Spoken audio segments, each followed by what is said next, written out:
I call this meeting into order. Thank you, Ellie. Hang on a moment, please. Technical difficulties. Here we go.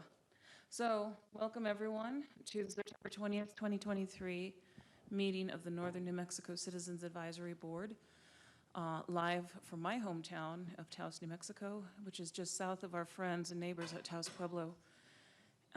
And we're also live on WebEx. Thank you for joining us online. I want to say a fond hello to my friend Cheryl City, who has served for 6 years on the CAB and joins us today as we bid her thank you for her service as a member and as our chair for the last 2 years. So welcome to our new co-DDFOs, and I'll turn that over to Ellie in a bit to introduce them. We have two new DDFOs, and I want to thank Ellie Gilbertson for being our interim DDFO.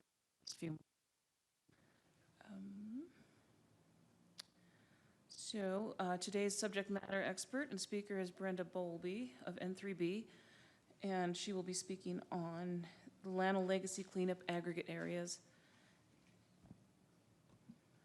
And so also welcome members who are here with us in Taos, and welcome to our members in online, and welcome to everyone who is in attendance, and most importantly, welcome to you, the public.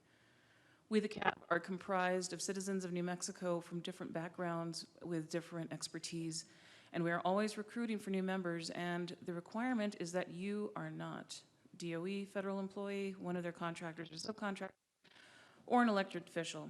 But what we want from you, the public, is your expertise as being a New Mexican.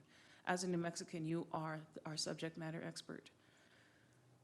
We provide guidance and recommendations in an advisory capacity to the DOE Office of Environmental Management, Los Alamos office, on legacy waste. That is waste that was generated at Los Alamos National Laboratory, dating from July 1999 back to the beginning of the laboratory.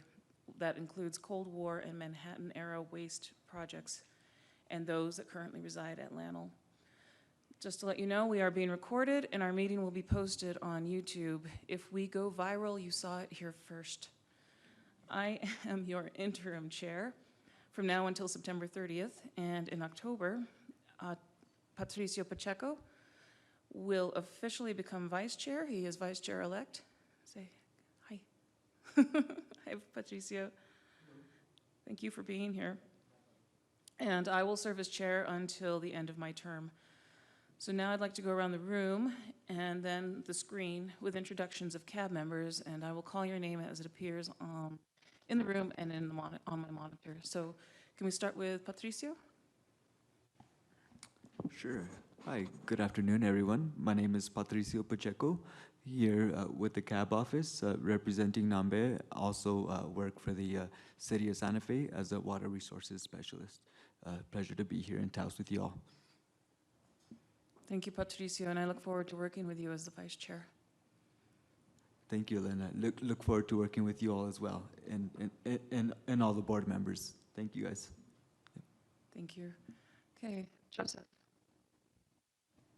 Buenos días de la Diosa Mani Botene Bonewe. I'm a public member for the Santa Fe area. I also represent my tribal nation of the Texas Band of Yaqui Indians and the Southwest Intertribal Emergency Managers Coalition, and Moforte is Emergency Management. Muchas gracias. Thank you. Gracias, Joseph. Marty. Good afternoon, everyone. I'm Marty Hewlett. I'm a faculty member at UNM Taos and a resident just north of Taos in El Prado and representing Taos County. Thank you, Marty.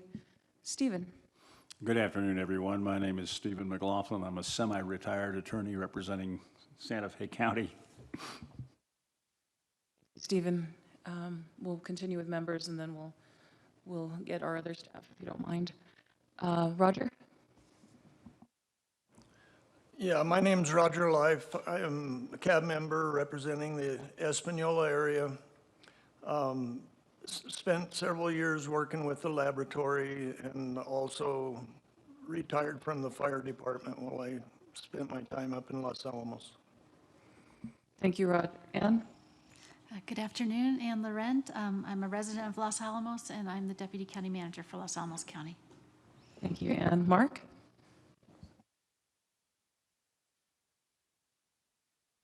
Is it working? There you go. Is it working now? No, we lost sync with it. Grab this one for a moment and I'll resync. If it can be broken, I'll do it. Mark Hayden from the City of Santa Fe. I work for the state. I'm General Counsel for the New Mexico Retirement Healthcare Board. Thank you, Mark. And on our screen, I see Beverly Martin. Beverly? Hi, I'm Beverly Martin. I'm retired from Lano after 25 years. I worked in environmental restoration and waste management, and I currently live in Santa Fe. Thank you, Beverly. And Manny? Manny Lesbrons from retired Lano from Pewaukee, New Mexico. Thank you, Manny. And I see Miguel. Hello, everybody. Miguel Vigil, Environmental Program Manager for Taos Pueblo, resident of Taos County. Thank you very much. Okay. And then introduce Brad. Okay. Thank you, Miguel. I'm glad that you're able to join us today. Melissa is on her way, so we'll do her introduction once she arrives. Now I'm going to go toward Brad. Would you like to introduce yourself, please? Brad Smith, President and General Manager of N3B. Thank you. Keith? I'm Keith Grindstaff. I just joined EMLA about a month and a half ago, a new resident to New Mexico about a year and a half. Moved from Washington State, where I worked at the Hanford site for about 30 years. So I'm anxious to meet all you. Just finally moved into my new residence in Santa Fe. Great. Welcome, Keith. And Ellie? Good afternoon, everyone. I'm Ellie Gilbertson. I am the Deputy Field Office Manager of the EM Los Alamos Field Office. Thank you, Ellie. And we have with us today, of course, Manise and Bridget, who we can't get anything done without them. And Yolanda is supporting us today as well. So thank you for being here, Yolanda. And Kara Hedrick's on the phone. That's right. And Kara Hetrick, if you're online, would you go ahead and give say hello? Hello, I'm Kara Hedrick. I appreciate the opportunity to be here today. I work for the Office of Environmental Management in Los Alamos. I'm a contracting officer, also the Director of Business Operations. I've worked on both the government side and the private industry side. I've previously worked for Department of Defense, and I've been out here in New Mexico and working for EMLA for about 6 years now. And again, just very glad to be here today. Thank you. Welcome, Kara. Thank you. Do we have any elected officials or their representatives online that would like to say hello, introduce themselves?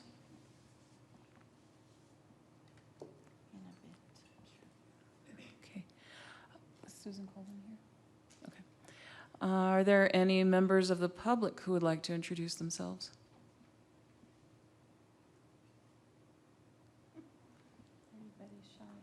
Everybody's shy today. That's okay.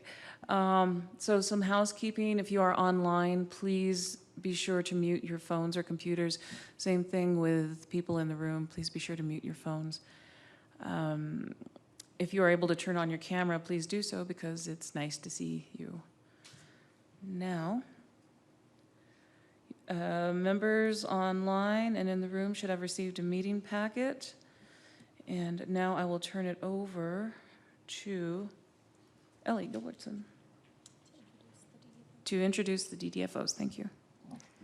Thank you. It has been my pleasure to serve the CAB these last few months. It has been both enlightening and incredibly educational, as well as enriching. I've truly appreciated this opportunity, and I'm very grateful to you all putting up with me in this time as well. My time serving as your DDFO has always intended to be an interim time. We were looking for the appropriate individual or individuals in this case to carry this on in a longer term capacity and to serve you all and to serve the public well. We have found those individuals, and we have found them in two individuals as opposed to one.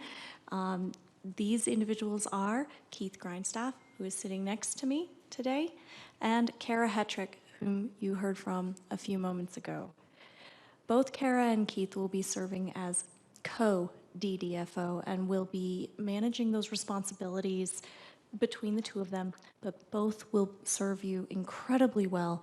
I have the utmost confidence and respect for both of these individuals, and I know that as you come to learn about them and interact with them, you will share that respect as well. So again, thank you for the opportunity, and I'm absolutely looking forward to the leadership that Kara and Keith will be providing, and a beautiful future for the CAB to come. Thank you. Thank you, Ellie. Well said. So, with that exceptional introduction, thank you. That was lovely. It was great. Kara, would you like to go ahead and say more about yourself? And in your role as co-DDFO? I've had the opportunity to be the contract administrator for the contract under which the CAB office operates for the past 6 years. I've worked very closely on the behind the scenes things with Manish and with Bridget. I'm excited to continue our role working together with them and then getting to know and work with the whole of the CAB office and the whole council. And I'm just looking forward to the future and what opportunities will present themselves. Thank you, Kara. We look forward to working with you as well, and welcome again. Keith. Hello again. Good afternoon. I'm Keith Grindstaff. Like I said, I started my career about 30 years ago with the EM cleanup business at the Hanford site, half as a contractor with some of the major prime contractors there. And then the second half of my career I spent with as a federal agent there at DOE. I look forward to this opportunity. I've had some positions there at Hanford that led me to meet a lot of the community members, tribal members, things like that with the long-term stewardship program that I put together, and also the Office of Access and Use. And so when they asked me to be part of this, it seemed like, wow, I just wanted to continue that with my career and meeting everybody. I have a lot to learn from all of you. Obviously, I'm just newly here. I have a lot to learn about EMLA and Los Alamos and everybody else. So thank you. Thank you, Keith. I appreciate it. So I'd like to welcome Matt Miller, who is Teresa Ledger Fernandez's representative, is joining us online today. And I believe Annie Quintana from Gabe Vasquez's office will join us either now or in a little bit. And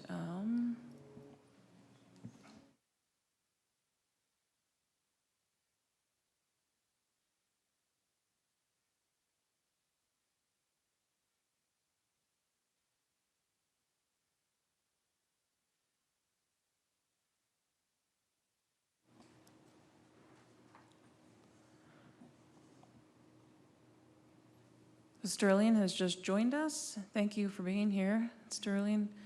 And if you'd like to, we'll give you just a moment, and then if you'd like to introduce yourself for the meeting. Don't mean to rush you or put you on the spot. There we go. Sterling Grogan, I'm an ecologist, I live in Santa Fe, and I'm a member of the board. Thank you.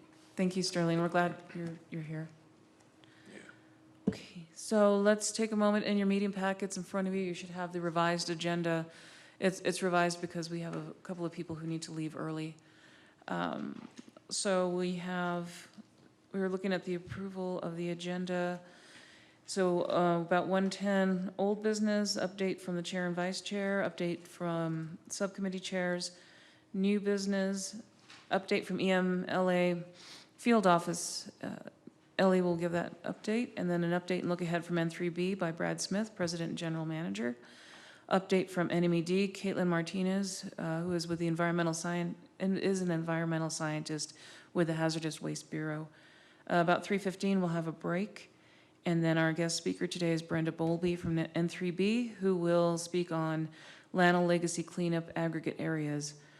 4:15, we have a hard stop for public comment. If you haven't signed up for public comment yet, please do so. You can email Manise or Bridget. And if you're in the room and you have public comment, please let us know. And 4:30, we will have items from CAB members and updates from them. And about 5 o'clock, we will adjourn, and Keith will adjourn us. His first adjournment. So please take, yeah, that's right. So please take a moment to go over the agenda, and I'll entertain a motion to approve. So move. Mark Hayden, second. Okay, Stephen approve, Mark Hayden second. Thank you. All approved of, say aye. Aye. Motion passes. Thank you. And in front of you, you should have take a moment, please, to look at the minutes from our July 19th, 2023 meeting. And when you're ready, please make a motion to approve. And another bit of housekeeping, if you are making a comment, please say your name first so that the people online will know who's speaking.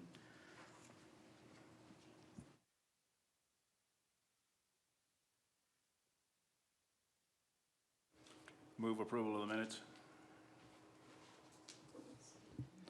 Stephen made a motion to approve. Second, Marty Hewlett. Marty makes a second. Members, please take a moment. When you're ready, we'll vote. Mark Hayden, I just had a comment regarding the section 8 regarding draft recommendation on NDAH. It was a rather long discussion and it doesn't seem to have captured it all. And I do have a recommendation that I'll submit in writing for additional comment. Thank you, Mark. We look forward to your minority report for the recommendation.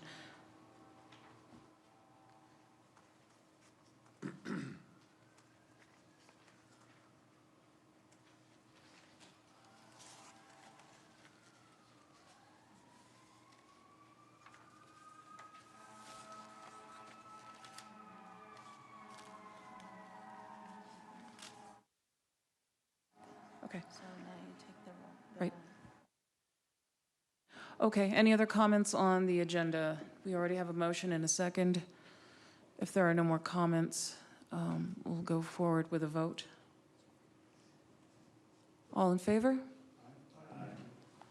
Motion, Mark, did you have a comment? Mark Hayden, I vote against. Okay. Majority? Okay, motion, agenda passes. I mean, minutes pass. Thank you. With one nay. Okay. Now, move on to old business. Thank you. Now we're moving on to old business, and I hate to call it that because we want to recognize Sherilyn at City. My friend who has served on the CAB for 6 years and termed out just now in August, and has been our chair for the last 2 years and helped bring us out of COVID during those years where we were mostly online, and then when we began doing the hybrid. So I want to thank Sherilyn for her work and her dedication to the CAB. And we have a certificate of appreciation and other appreciations for Sherilyn. So Sherilyn, you want to come up? And put Ellie on the spot.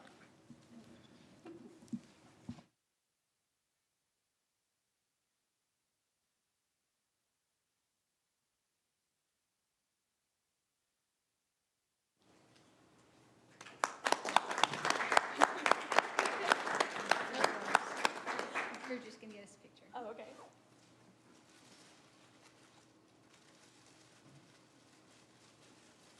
If I could. Absolutely, absolutely. Don't leave. Oh. These are also for you. These are for me. Oh, thank you. Yes, from the CAB. These are from the CAB. Oh, my goodness, thank you. So much for all of your work. Thank you.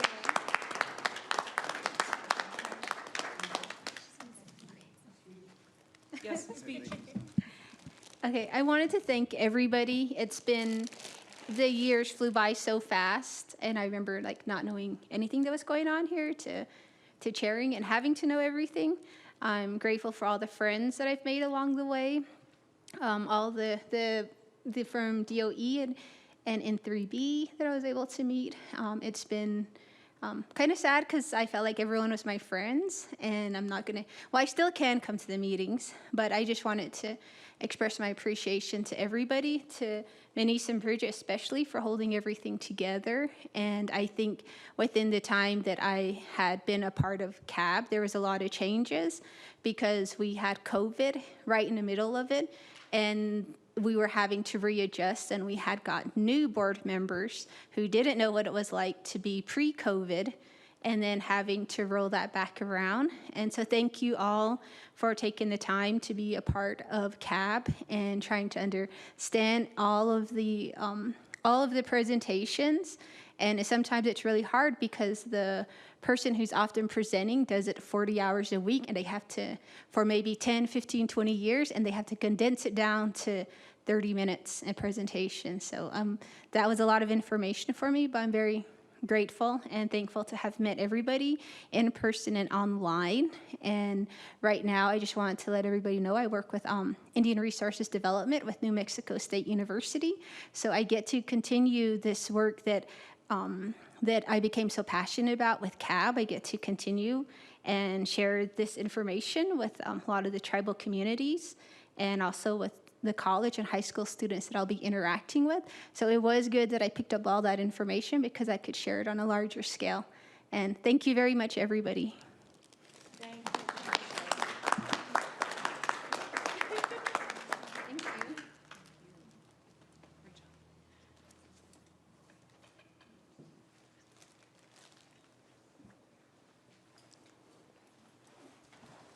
All right, thank you, Sherilyn. I don't know how to follow that. You're excellent. And we're very appreciative and grateful to your service and your time and your leadership.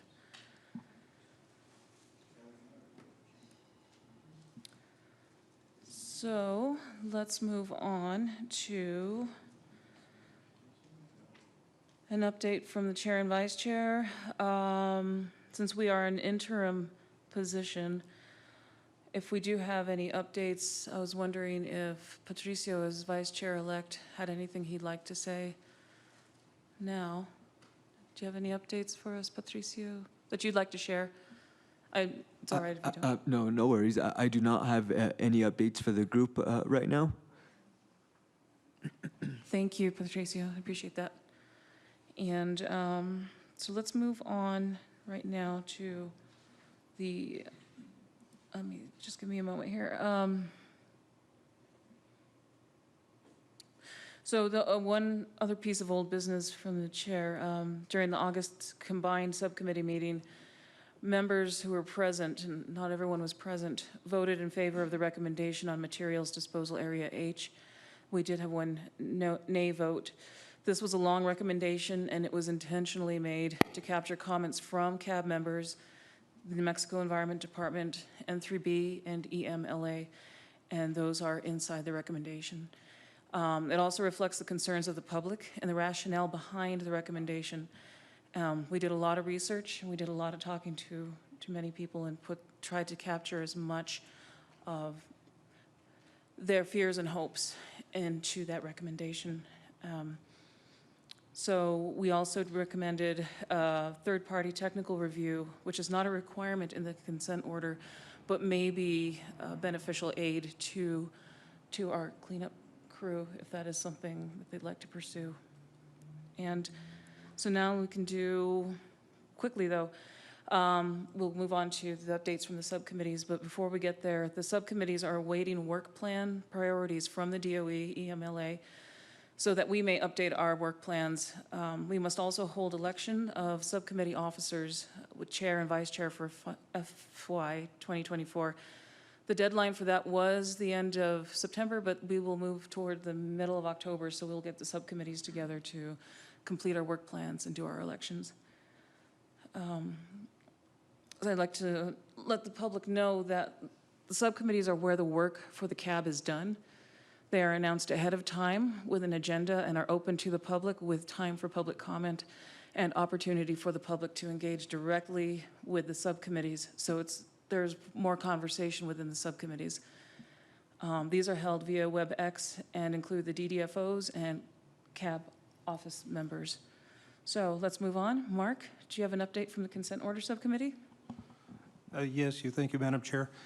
The consent order committee has been talking about our work plan, and we were advised to hold off until after this meeting because there's some discussion that will happen that will be germane to what we put in the work plan. So we're going to do that as soon as this meeting is over.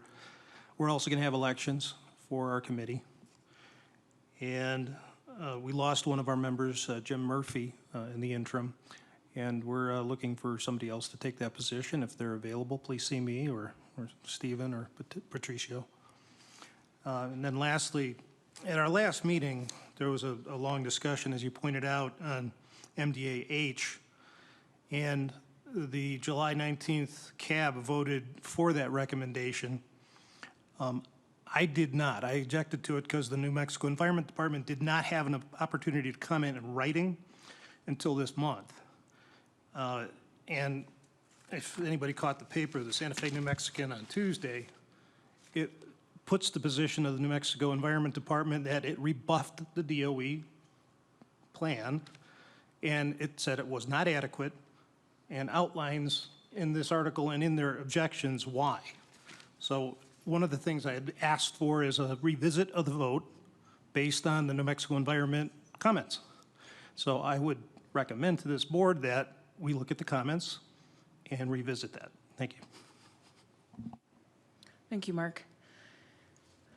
For the Public Outreach and Risk Evaluation and Management subcommittees, the work plans have been sent to all of you for review.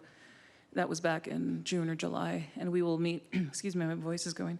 We will meet to finalize those work plans once we have the information from DOE headquarters again. And there we will also hold our vote in our elections, just as a reminder. And so we hope to get those meeting dates finalized soon and advertised to the public because we do need to have those as public meetings. Okay. So.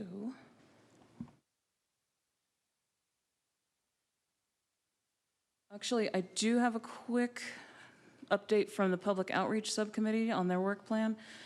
Members of the Public Outreach Subcommittee have met with the web design team, and Bridget is our project manager for the website, the new CAB website. The team has sent the subcommittee a beta site so that they may see how the site may function and what features it can have. I forwarded the beta site to all members for your review back on June 27th. Again, Bridget is the project director for the website, and she has received those comments from members and relayed them to the web team, and we'll have a website update in the next few weeks, coming weeks, for the CAB members, and I look forward to seeing the new site. So far, it looks very promising. So thank you for all your work on that, Bridget. And of course, the Risk Evaluation and Management Subcommittee, the last thing we did was Materials Disposal Area H on that recommendation. So thank you all for your comments. They're very valuable, and that discussion could be intense, but it was good, I think. And if you do look in the recommendation, you'll see the decision tree, why we made the comments the way we did, why we formatted it the way we did, and the decisions that we came to, the conclusions. So thank you all for your hard work on that. I really appreciate it. Okay. Lieutenant Governor has joined us. Oh, great. As a member. Thank you, Anise. We have Lieutenant Governor Jamie Villarreal from Pueblo Powaque just joined us. She is a member. So welcome, Lieutenant Governor. We're glad you're here. Would you like to introduce yourself? Yes. Hi, good afternoon. Lieutenant Governor with the Pueblo of Powaque.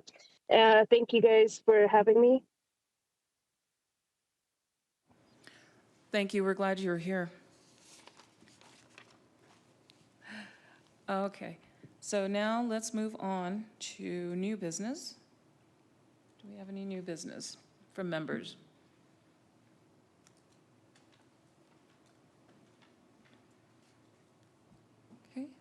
Seeing none. Anybody online? Let's see. Okay. Sterling? Hi. Well, I'd like to follow up on what Mark said earlier. How do we proceed in your view, ideally? How would we proceed? Is there a motion to be made or what? If I may, Madam Chair? I'll respond. Yes, Mark, sorry, go ahead. Yes, I think that would be recommended, is to review the environmental department's concerns, and then as a group, revisit the recommendation that was given on MDAH in light of those comments and see if we still agree. We did not have the benefit of that expertise or that talent when we had the last vote. It was done prematurely, in my opinion. So a vote to revisit that based on the Environment Department's concerns is the next step. Sterling, the Environment Department's concerns is what concerns me. The newspaper article says, and I quote, "But the State Environment Department argues in a written statement that excavating the site, blah, blah, blah." Have you seen the written statement from the Environment Department? No, I have not. Has anyone seen it? Ellie, please. When I provide my update, I absolutely intend to address this entire topic, as a matter of fact. However, the statement is available on NMED's website. The entire article is available, and we can make that hyperlink available to the entire Citizens Advisory Board following this meeting. Okay, great. What's that? No, I think Mark should make a motion. I don't know if it's timely at this moment, but when the time is right, yes, I'd be happy to. And I'd also suggest that if you haven't seen the paper from the 19th, Tuesday, it does give some insight as to what the Environment Department's doing. And it also, I would like our recommendation to have the benefit of that. So I do think revisiting it is proper. Madam Chair, is a motion not in order at this time? No. Thank you. So we are looking forward to Mark's minority report that will be included in the recommendation. Thank you, Madam Chair. Thank you, Mark. Sterling, did you? Okay, thank you, Stephen. Not to be curt or short. Thank you, Stephen. Thank you, Sterling. Okay, let's move. Any other new business that we'd like to discuss? Any of our CAB members online? We'll give you a moment just in case.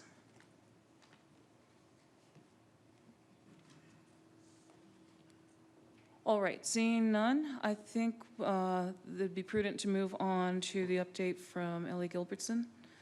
Please, Ellie. You can sit here and give your update, or you can go up to the podium. It's your choice. Should we just have her just here? Yeah, that's perfectly fine. Thank you. Go ahead. Excellent, thank you. And I appreciate bridging the topic regarding the state's response on, in fact, it was MDAC, not MDAH. And it is important because there are similarities, of course, between what was provided to EMLA regarding MDAC and MDAH. Clearly, we have all seen the news coverage on this topic. On September 5th, EMLA received the NMED's recommendation regarding the selection for MDAC's final remedy. NMED's response was based on the corrective measures evaluation report that EMLA submitted to the regulator in June of 2021. The statement, NMED's statement of basis, was issued on September 7th and includes a 60-day public comment period, which will end on November 6th. NMED will select the final remedy after considering public input. EMLA is presently reviewing NMED's statement of basis, and we absolutely support the corrective action process that is laid out in the consent order, and that does require public comment and a hearing if requested before NMED may select a final remedy. We're continuing to work with NMED on the statement of basis that they've provided regarding MDAC. Clearly, as you read, this differs from what EMLA put forth. And additionally, there has been extensive time between when EMLA submitted our corrective measures evaluation and the letter received from NMED. As I stated previously, we will make access to that available. It is available on NMED's website, but we can additionally make that access available so that you have more detailed information than perhaps the Santa Fe New Mexican was able to articulate regarding the foundation of that decision.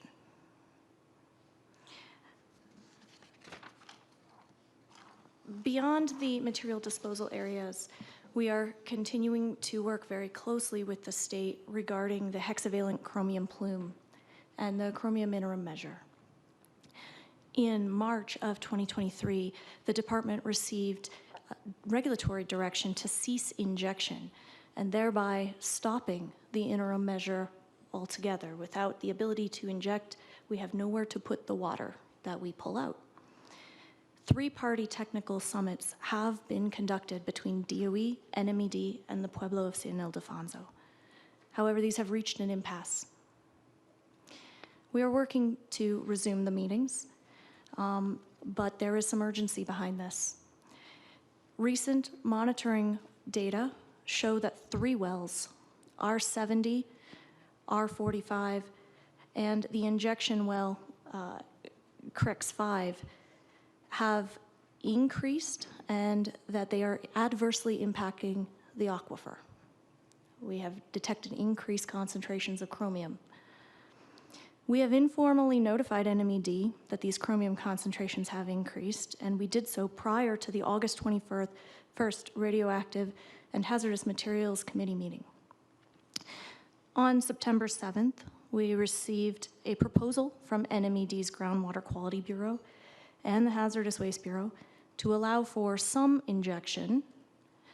This letter, however, was sent to EMLA with no socialization and no notification or prior discussion in advance, and therefore we are presently reviewing the conditional proposal and we are preparing a response. EMLA affirms that the chromium intermeasure restart should occur as soon as possible. We want to ensure that the future operations of the interim measure protect the aquifer. And therefore, we are looking forward to speaking with the state and to continuing these discussions because it is absolutely essential that we restart this system. Additionally, that copy can also be available, or can be made available of that direction letter. It's also available on the state's website. So we'll make both available, but you can go there as well. I do have some good news to report. I'd like to give you all an update on our strategic vision. This is a priority project for EMLA to develop long-term, stakeholder-informed strategic vision from the ground up on our remaining legacy cleanup projects. We have completed phases 1 and 2 with diverse stakeholder groups, and that includes approximately 170 participants representing over 20 stakeholder and Pueblo groups. We've received close to 2,000 separate comments and pieces of feedback, and we're evaluating these right now for some key themes. Currently, EMLA is working with our contracting partner, Longnecker & Associates, on the details for Phase 3, which will include sharing the framework for the strategic vision document in a town hall type session. We will be showing how participants' input was used and incorporated in informing our cleanup strategies for future missions to come. We are appreciative of every participant involved in this effort who have invested their time, effort, and committed their feedback to us. It has provided us with incredible insight and will be utilized and at utmost value as we move out of Phase 2 and into Phase 3. we will keep you posted moving forward on the impacts and what we learn in Phase 3. And with that, Madam Chair, that concludes EMLA's update. Thank you, Ellie. Appreciate it. Are there any members who have comments? Mark. Thank you, Madam Chair. Ellie, thank you for that presentation. One of the questions, and I've asked this all the way up to Mike Ike when I was out in DC, has there been any proven examples of where a hydro wall type injection has been successful? Because NMED, their comments were that it could be like it goes sideways rather than just back, because there's no way to control necessarily the direction of where it would flow, and so that they were worried about the aquifer. Have you addressed that issue? Do you have an example, and what is the best approach? Thank you. Thank you, Mark. I am not a technical expert on our groundwater efforts, so I can speak generally. However, I will have to get back to folks with technical specifics after I confer with my experts. I will say that there is plenty of evidence to suggest that a hydraulic barrier, such as the one that we are implementing, is sound and has been successfully implemented. There's a lot of EPA guidance and EPA documentations on doing just this, and that has all been cited and included within our evaluations and our discussions with the state. Fundamentally, our contractor, N3B and EMLA, are basing our recommendations on demonstrated success of our model and data. We are not basing our path forward on conjecture. And I feel like that is an important distinction to raise in this context. Thank you. We're looking forward to those examples. Thank you, Mark. Thank you, Ellie. Stephen. Thank you, Madam Chair. Ellie, I appreciate that update as well, but I have a question. If the wells that you mentioned are already showing increased concentrations of chromium, doesn't that suggest that the plume is already extended past them? And if you are then in a situation where you're going to put any kind of water back into the aquifer, it's going to push some of that chromium further downstream. I had suggested to Mr. Michelanis a couple of meetings back that one thing that should be considered is simply to get down ahead of the plume, however far down that is, and start drilling your wells now before the plume gets there. And he was concerned that that would impact the property of San Ildefonso Pueblo, and maybe so. But it's fairly easy to put monitoring on those wells and treat the chromium as it comes to the surface at that point, which might make a lot more financial sense as well. Is any consideration being given to any of that kind of approach, or to the question of the plume being past the wells already? Thank you, Stephen. To your point, that is precisely why the Department of Energy is so concerned about this direction that came from the state. It is very clear that the concentrations at the perimeters and the perimeter well sites are increasing, and this is attributed to a rebound that is being attributed to the fact that we are not running the chromium interim measure. So to your point, absolutely, that is tremendously concerning. Regarding the notion of placing wells outside of the known boundary of the plume, we have been working very closely with the Pueblo of San Ildefonso, and there is another well that is getting ready to go in that is on the San Ildefonso's territory that it will be determining whether or not the plume has, in fact, reached that. And so to answer your question, that is something that is being looked at. One of the challenges that we face in well drilling in this terrain is that you have to have a certain type of location. We're not on a flat terrain. We can't just create a nice neat circle. We're constrained geographically and topographically by where we are able to conduct this.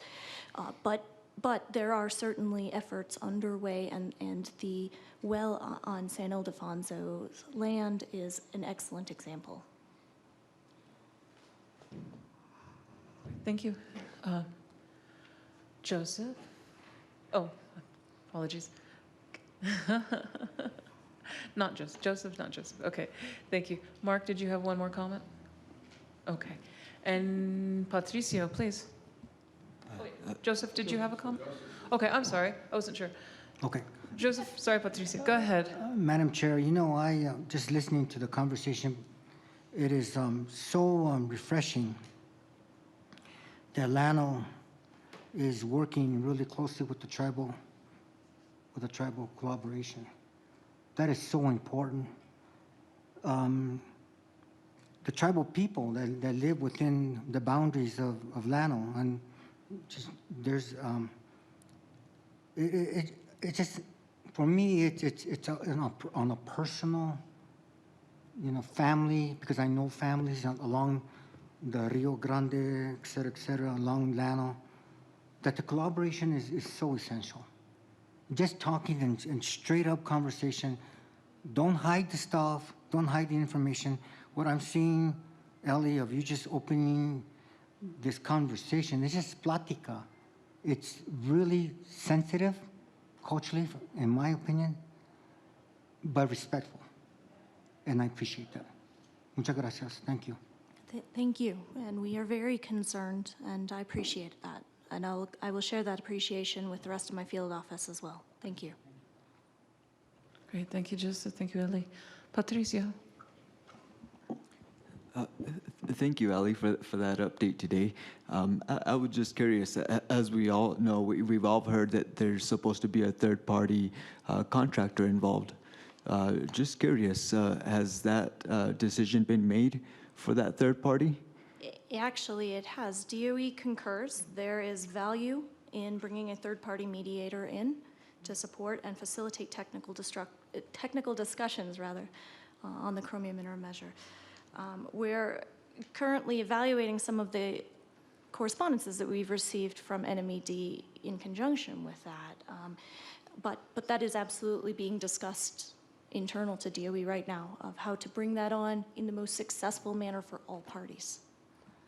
Thank you, Ali. I agree. There looks like there does need to be a consensus between the two parties. And I think a third-party agreement coming in and giving the best recommendation along with public comment, I think is a good way to go. And I'm glad you're giving the public an opportunity for that. Yeah.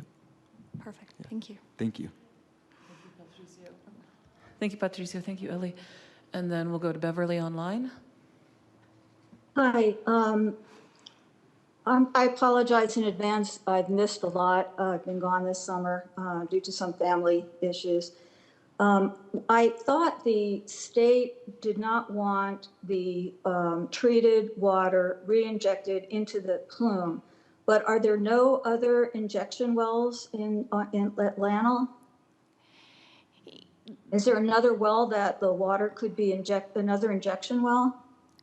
In evaluating all of those options, it is not feasible for us to pursue any injection wells at this time. It does not provide a meaningful extraction basis, and we've looked at other options as well, such as ground application, and it just simply does not have the same pathway, the same disposition volume that comes with operating the injection wells simultaneous to the extraction wells. So you're saying it doesn't help resolve the plume, push the plume, hold the plume, or push it back if you inject in another well? That it is insufficient to manage the hydraulic barrier. Okay, thank you. The other thing that I missed completely, and I apologize because I was gone, you said you received a response on MDAC. Was the recommendation the best alternative to leave in place? And is that what the state, can you give a little more detail on that? I just didn't really understand what happened. Absolutely, I can provide some. No, the recommendation from the state was a full excavation of MDAC, which is absolutely not what was submitted in the corrective measures evaluation. Okay, thank you for clarifying that. Okay, thank you, Beverly. Thank you, Ellie. Quickly, and then we'll move on to Stephen. There was some comments that were submitted to me directly as the chair about this third-party review. And one thing that was brought up was the possibility of engaging our research institutions to help with a third-party review, as long as the students aren't receiving any funding or any program managers are receiving funding, obviously, from N3B or EMLA.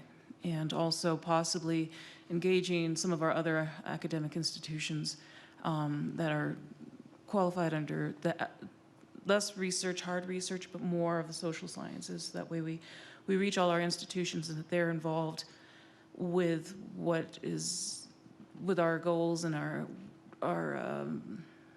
any outcomes or any recommendations. So that was one thing, if you would consider engaging our research institutions.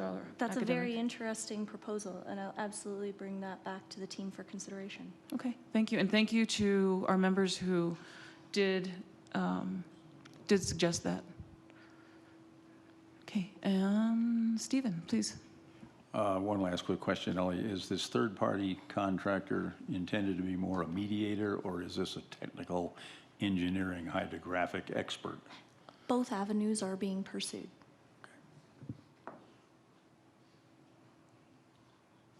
Okay, any more comments, questions? Any of our members online that we may have missed?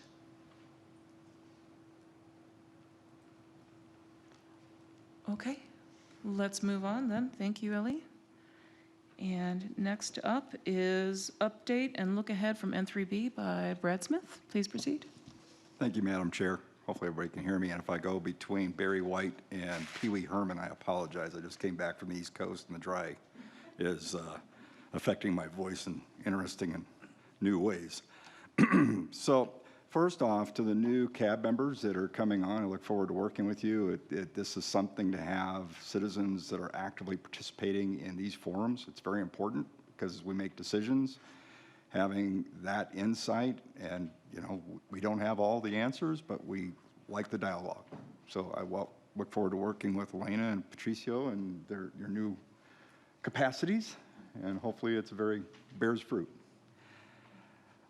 So I'm Brad Smith, President and General Manager for N3B, and a couple of people we've talked about a little bit, but Brenda Bowlby, who's our RIC Remediation Program Director, is going to be giving us a nice update on the aggregate areas this afternoon. And then I have Amanda Sanchez, who's with our comms team here. I just wanted to give a shout out to them. As the N3B, we are DOE's contractor to execute the environmental management contract here at Lanel. And as a refresher, we've heard this before, but we're to protect water quality, cleaning up the land, and shipping waste off-site. So if you put those top three initiatives, our scopes of work fit under that.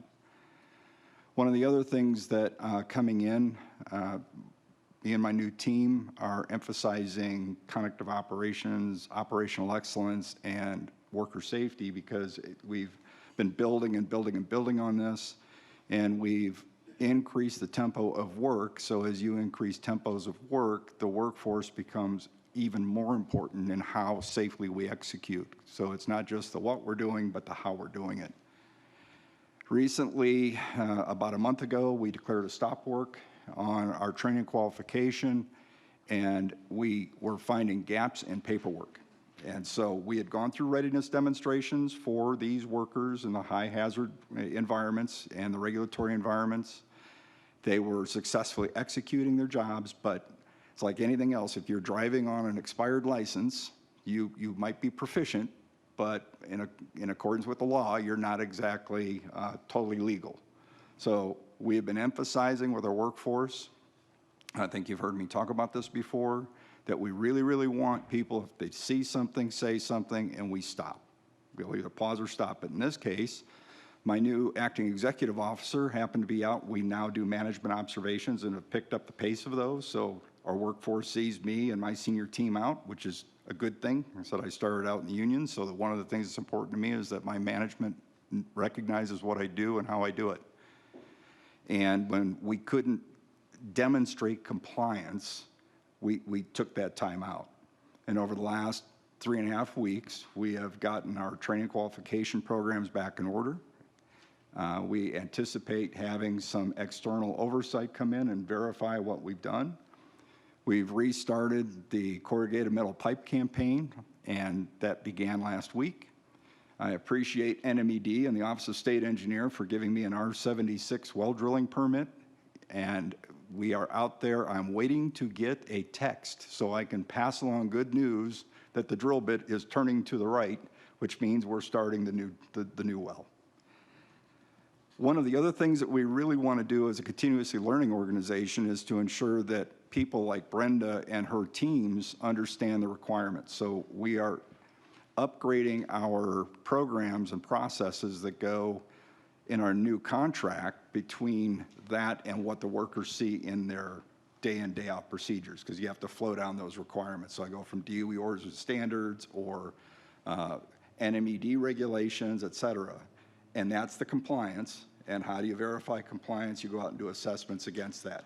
So we have requested some HII and BWXT corporate reach back support, that as we implement the new programs, they're going to come in and do what's called a vertical deep dive, where we will go and look at each one of these programs to make sure that we're implementing appropriately as we believe we are.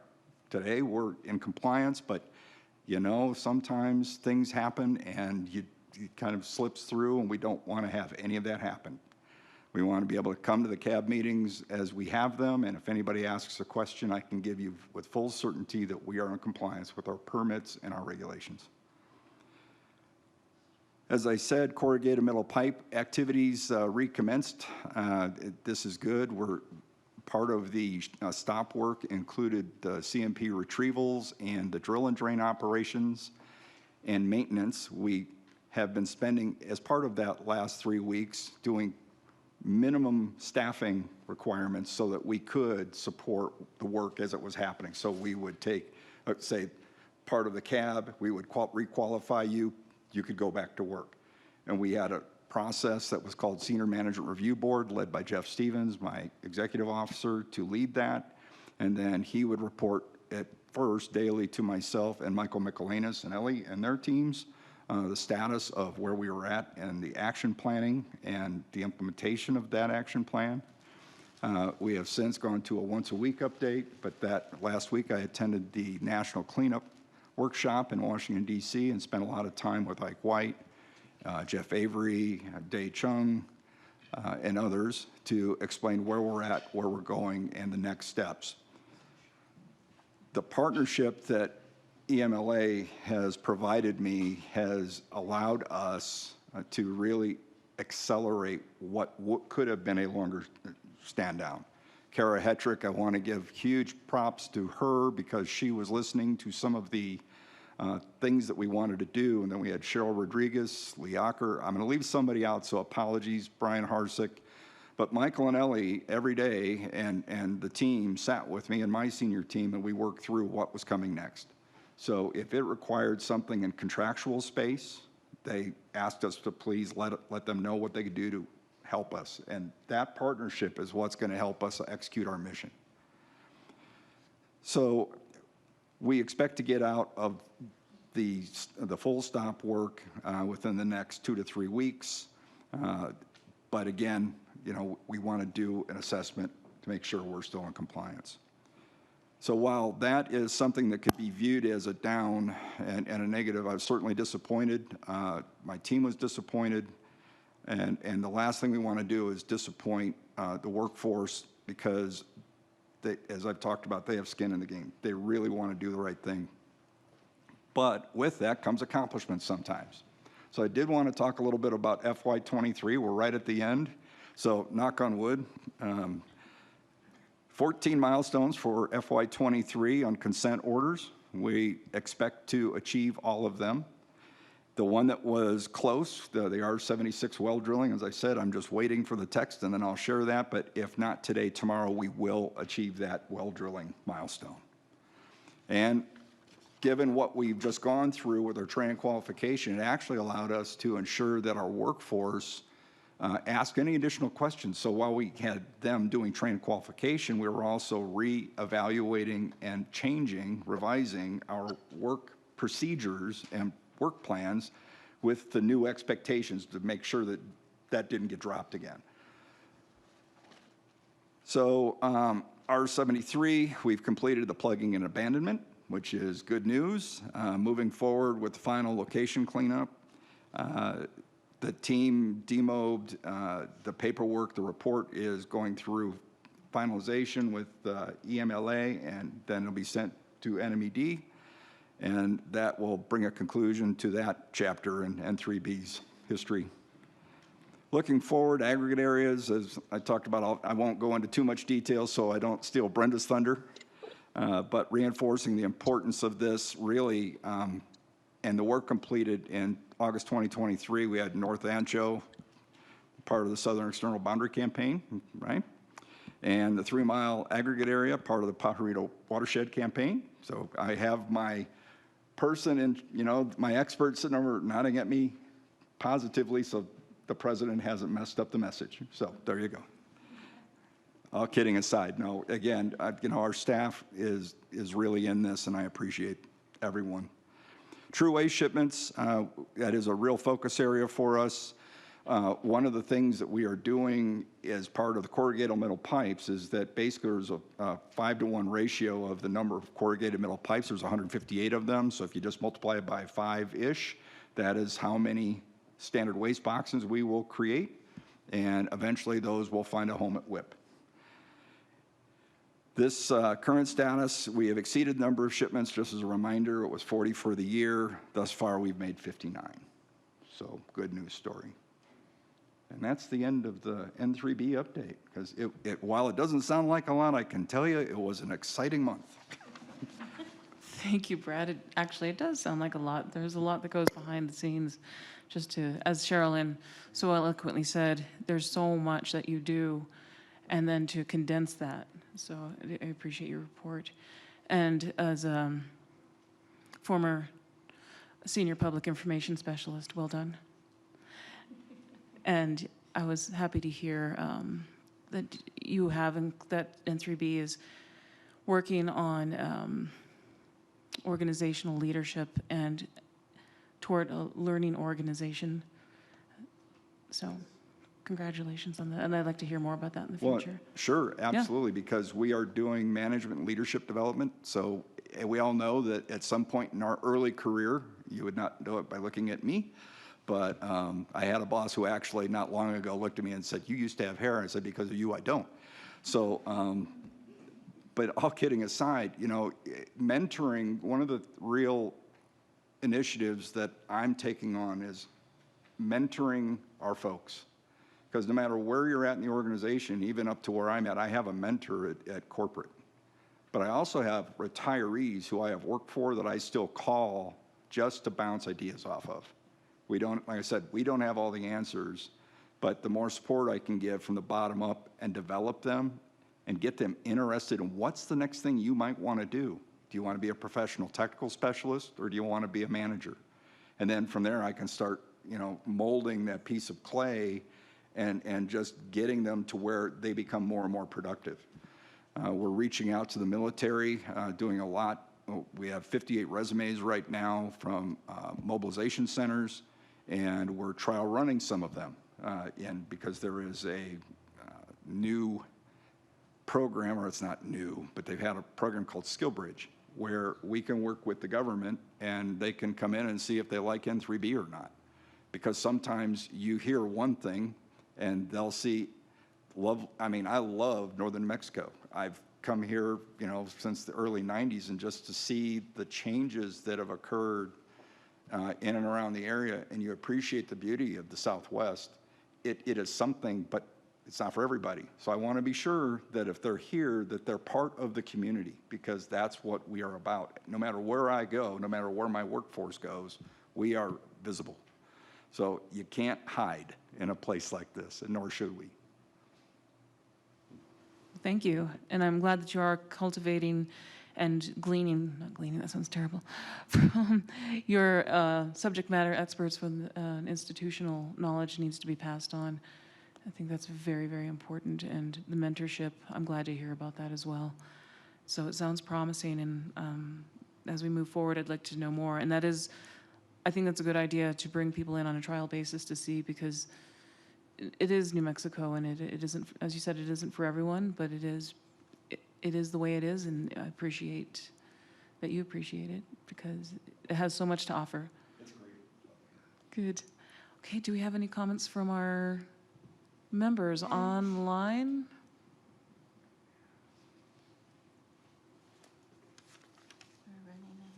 We are. Okay, no comments online. Anybody, any members in the room at the table? No, Mark? Okay, I see none. So thank you again. Let's move on to Caitlin Martinez, our environmental scientist from the Hazardous Waste Bureau. Caitlin, please proceed. Hi, thank you for being here. We can't hear you right now.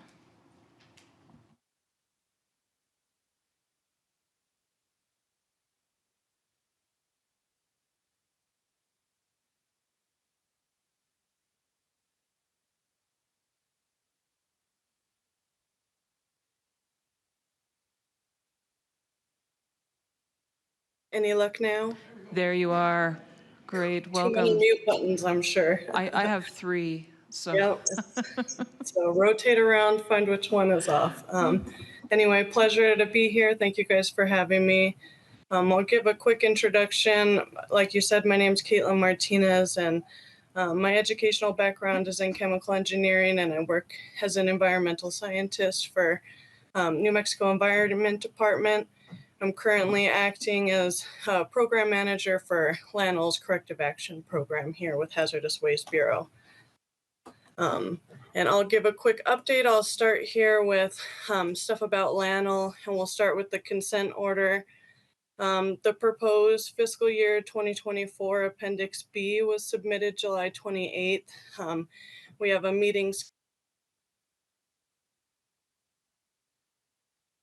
We just lost your audio. I'm so sorry. I know a lot has been talked about, so we'll try to be brief and cover everything that happens here. But as you stated, R73, that well is plugged and abandoned with oversight from NNMCAB and OSE, and the report on that plug and abandonment's due to NNMCAB and OSE within 30 days of plugging the well. So we'll look forward to receiving that. Regarding the chromium interim measures, NNMCAB sent a notice of disapproval for that chromium IM and characterization work plan on May 31st. We're currently waiting on DOE's response to our NOD comments. We met with DOE on July 24th to do an initial discussion of DOE responses to NOD comments, but we have not received a written response as of yet, and we'll continue discussions as we are requested. In that NOD, NNMCAB required that DOE propose an alternative injection location as part of the revised document. So, and then moving on for regional well R76, NNMCAB's approved that drilling work plan with modifications on the 8th of June. And the drilling for R76 is anticipated to begin, I think, September 21st, if the permit's approved by OSE in time. So last we heard was what the drillers have mobilized to R76 and are preparing to start as soon as the permit's received. They'll be good to go. So we're looking forward to getting back on the ground, drilling again, getting some wells put in here that we need. And like you've heard, the chromium IM's been shut down since April 1st. NNMCAB and DOE haven't agreed yet on the path forward. But like I said, we've required that DOE propose this alternative injection location so we can restart extraction and the treatment of contaminated water as quickly as possible.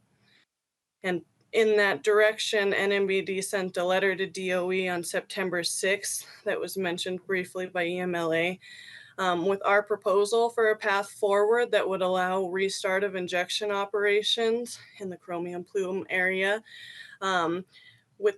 So we provided acceptable corrective actions that would allow for this temporary recommencement while an alternative injection location is developed. So this was our attempt to meet halfway. And we've also discussed, as has been mentioned here, the need to retain an independent mediator. That was the recommendation of both the GAO and the Radioactive and Hazardous Materials Interim Committee recommendation. NMED supports that and would like to see the avenue further evaluated and proposed. And then moving on, there's been discussion, as was stated, about chromium concentrations in response to the shutdown of the IM. And NMED is closely evaluating chromium concentrations as soon as data is uploaded into Intellis. And we believe that the implications discussed by EMLA were a little bit preemptive and don't represent the overall conditions. For example, one of the wells that was discussed, R70, now the August data point showed a significant decrease in concentrations that now reflect an overall decrease since the shutdown of the IM in March. Whereas the concentrations at R45 remain consistent, about 20% increase, and R61, the last well that was mentioned, I believe, has increased about 11%. So we're keeping a close eye, and NMED position is that we had a significant impact to the regional aquifer when we were doing all this injection and extraction, and the responses to that are going to take some time to get back to a natural equilibrium. So we will continue to evaluate that on a holistic basis as well as a well-specific basis. And moving onwards, NMED presented an update on the status of this chromium project to the National Resource Damage Assessment Trustee Council on September 13th. And as mentioned, the Pueblo de San Ildefonso invited NMED and DOE to attend a tribal council working session on October 16th to discuss the proposed monitoring well on Pueblo land, Simmer 3. So we look forward to those discussions. And finally, for groundwater, NMED provided review comments on the interim facility-wide groundwater monitoring program, the IFGIMP, on September 14th. And in those review comments, NMED would like to increase sampling frequency from quarterly to monthly for some of the chromium piezometer wells, CRPZ 1 through 5. And we'd also propose to increase sampling from semi-annually to quarterly for SCI 1. So it's a little overview of our groundwater there. And I'll move on to the corrective action document side. As we've heard, NMED issued a statement of basis for MDAC on September 7th. We have selected the excavation of waste and appropriate disposal, but the final remedy, as stated here, will be selected after receiving input from the public comment. And as stated before, our public comment period is running until November 6th, and we encourage participation.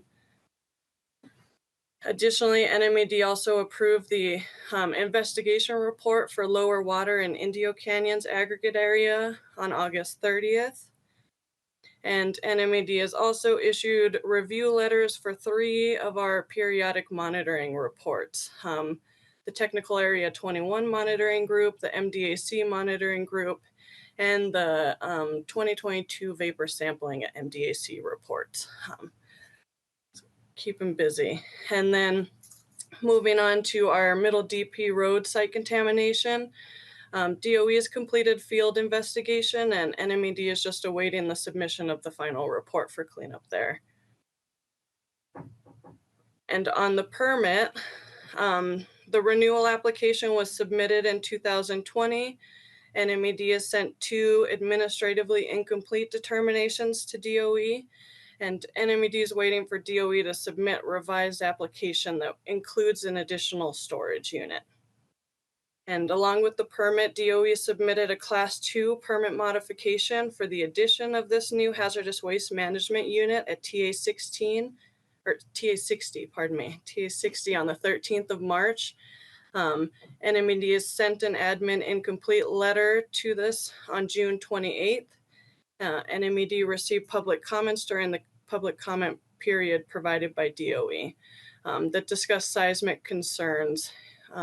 So NMED is working with DOE to resolve the issues, including attending a site visit that looked at the site and was able to gather the necessary information to resolve public concerns with that. And finally, NMED approved a Class 1 permit modification request on the 14th of September that adds treatment to building 0069 at TA 50. So that's for the Lanel side. And on the WIP side, the permit renewal process for WIP, NMED is holding a hybrid public meeting this Friday, September 22nd, 2023, on WebEx and both in person in Santa Fe and Carlsbad. The final renewal permit is to be issued in early October 2023 and will have an effective date 30 days later in early November 2023. More information on WIP permit renewal and the public meeting can be found on the Hazardous Waste Bureau WIP webpage. And finally, I know it's been mentioned, but the WIP shipments, there's been a total of, let's see, I think 349 shipments, 268 coming from Idaho National Lab, 38 from Lanel, 20 from Savannah River Site, 16 from Oak Ridge National Lab, 5 from Argonne National Lab, and 2 from Lawrence Livermore. And that's what we had on our update today. Thank you. Thank you, Caitlin. Thank you for being here and for the update. It was very informative. One thing I did want to say, and this isn't a correction on you, but I do want the members to know that it was made public that the radio, I always stumble over this, the Radioactive Hazardous Materials Committee, interim committee, did not actually ask for a mediator. That was misreported. They were just looking for a technical third party. So just for your information, well, everybody's information, there was no actual request for a mediator, but it did come across that way. Those are my comments. And again, thank you, Caitlin. Did you have anything else you'd like to add, Caitlin? No, I think we're good. Great. I'm really appreciative for you being here and for your report. And before we go to Mark, I just wanted to say that Melissa, our member, is here. Melissa, would you like to say hello, something, and then we'll move to Mark's question? I'm Melissa Casillas, and I'm from here in Taos, New Mexico. Glad to be here. Thank you, Melissa. We're glad you're here. Sorry I'm late. Apologize. We're glad you're here. So thank you. Mark, please. Thank you, Madam Chair. This is for Caitlin Martinez, and I appreciate your presentation today. It's good to hear from NMED. The question is, does NMED recognize any of the proven successful examples of a hydroplume injection response referenced by EMLA's Ellie Gilbertson at today's CAB meeting? Thank you for the question, Mark. This is one of the complex technical discussions that we've had, where there's two sides to the coin. But from our perspective is that the way the interim measures has operated is that we haven't done an injection solely by itself or an extraction solely by itself. They're always been operated in tandem to this point. So to solely attribute something to response to injection versus a response to extraction is difficult to formulate at this time. But what we have evaluated is differences between the operational constraints that the IM's been under. And our evaluation of it is that the significant pull to a hydraulic control of this is based on the extraction occurring, not on the injection. And that we see a significant cone of depression around the extraction well network, both operating in a full IM capacity with everything going, and when they operated in a reduced IM capacity with just 2 injection wells and 2 extraction wells. So from our perspective, we're attributing the positive plume responses to extraction, and we'd like to see extraction restarted as soon as possible. That's why we gave a proposal to DOE. That's what we think is successful and is creating a hydraulic response in the plume, whereas we don't see the same response clearly around the injection well network, and didn't see that change clearly around the operational constraints of the injection wells, if that makes sense.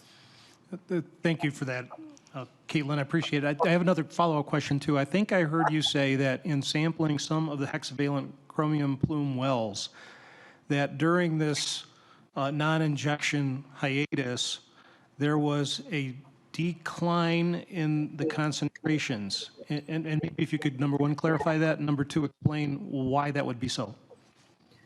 Yeah, so this is, again, one of those that looking at it as a big picture versus an individual well, and we're trying to do both here, but from the overall 3000 point of view is that we put a huge influence on this system when we injected a lot of water, 40 to 50 gallons a minute from each injection well, and extracted the same amount from the extraction wells. So we had a significant influence on this natural gradient in the aquifer for years by operating the injection and extraction wells. And when we shut those down, there's natural movement of the water as we get back to a natural gradient here. So we're going to see concentrations, particularly in the centroid, kind of jump around a little bit as water settles and gets to this natural gradient outside of this cone of depression that we saw around the extraction.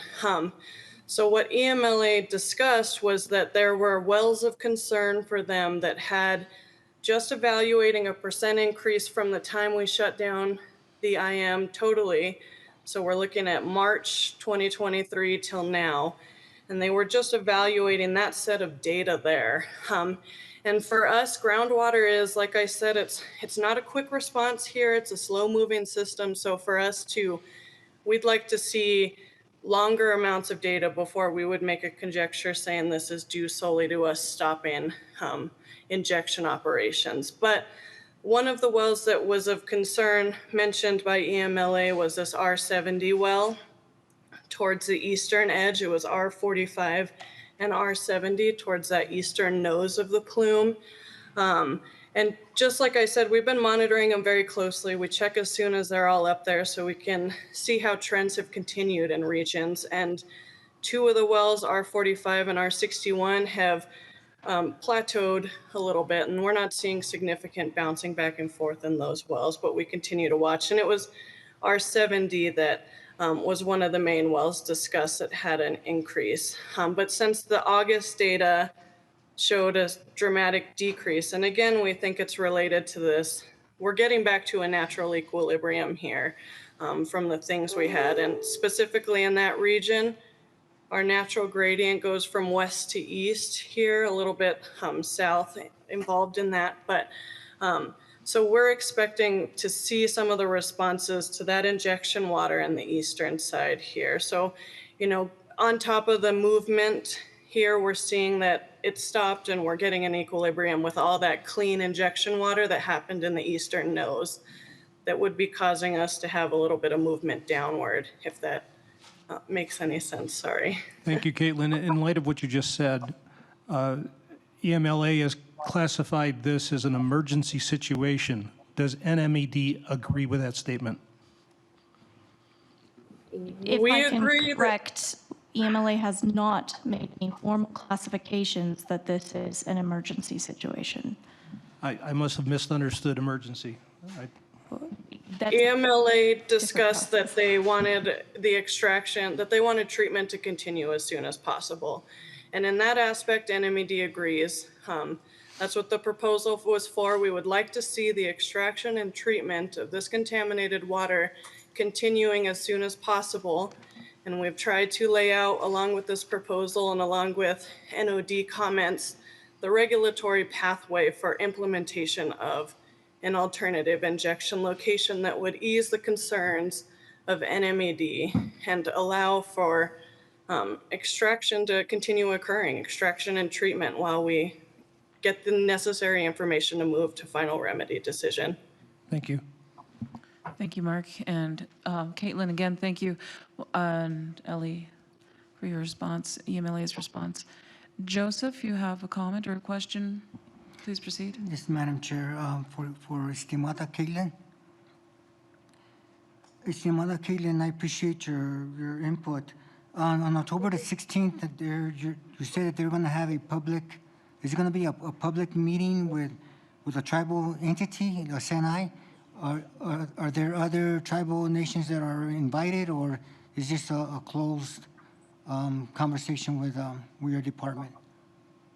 I would have to check on that to be sure, but I believe it's just a tribal council meeting for the Pueblo de San Ildefonso, just to talk about that specific monitoring well and not, necessarily related to all IM operations, but to get both opinions on the installation and construction of that monitoring well that would be on Pueblo land.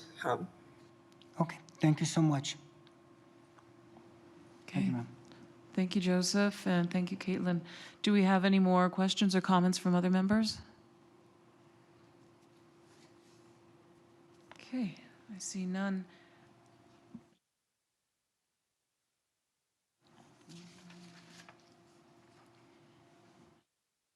Yeah. Well, I think we're way ahead of schedule, but this has been an excellent conversation today, and I'm very grateful for all our subject matter experts, both from NMED and in the room. So let's take a break. What time should we return, Minis? At 2:45. 2:45. Please return at 2:45. Go ahead and turn off your monitors or your screens and your microphones. Please mute them, and we will see you all back here at 2:45. Enjoy your break.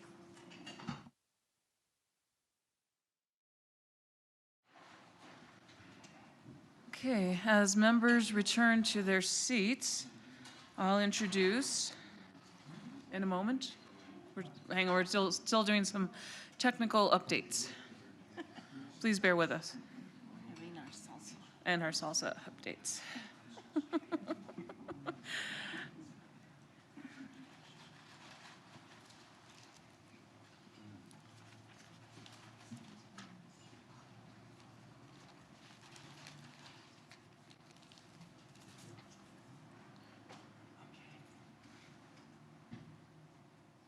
Ready?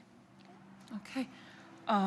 Thank you all. And today we have our speaker, Brenda Bowlby from N3B, and Brenda will be speaking on Lannel Legacy Cleanup aggregate areas and her bio's in the packet. and if you have your packet in front of you, you'll see Brenda's bio, and I don't have it in front of me, but she is the RCRA Remediation Program Director for N3B Los Alamos, and Director for, she's responsible for material disposal area programs, the aggregate area program, and Middle DP Road project.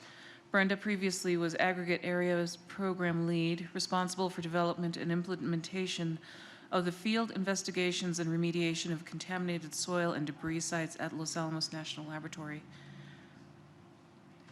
So we welcome Brenda. Thank you. Please go ahead.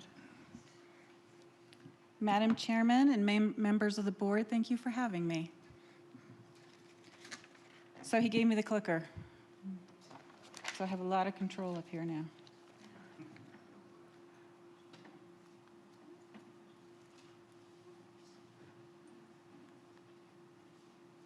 As Brad mentioned, our goal with N3B for our client is to protect the water quality, clean up the land, and ship waste off-site.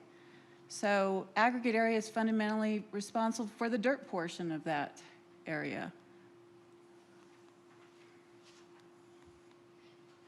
Am I pointing in the wrong place? You should have given me the clicker. All right, so what is an aggregate area? Fundamentally, it's contaminated soil and debris, but it is technically an area within a single watershed or canyon at Los Alamos National Lab, and it's made up of one or more solid waste management units or areas of concern. And as we go through the slide packet, I'll explain more what those are. So our cleanup goal is similar to every place else that you have probably worked at or supported or heard of. It's basically you're trying to get to an established compliance order or RECRA or CERCLA requirement goal with regards to this program, we must comply with the Resource Conservation Recovery Act. So despite the name Legacy, we're a RECRA program. With regards to campaigns, for those of you who've ever worked on a CERCLA site, it's kind of like an operable unit or similar. Our campaigns are based on like the Southern External Boundary Campaign, and they're grouped by, our aggregate areas are grouped within these campaigns. And I'll explain a little bit more about how those work.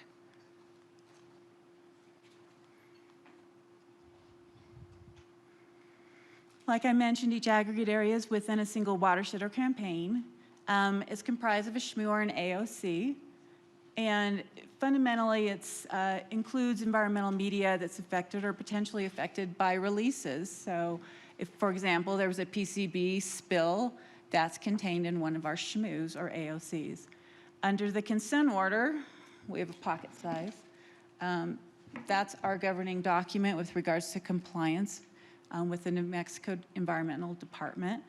And each aggregate area has multiple, each aggregate area campaign has multiple aggregate areas, and there'll be a breakdown later on in the slide package. So what is a SHMU and an AOC? So a SHMU is a solid waste management unit, and an AOC is an area of concern. And fundamentally, the distinction is an AOC is like a spill. A solid waste management unit is like a firing site or a surface disposal area, a larger contaminated confined location. So it's not always the case. So when you see some of our reports, sometimes the AOC is used where you might expect a SHMU label to be. But fundamentally, that's the basis.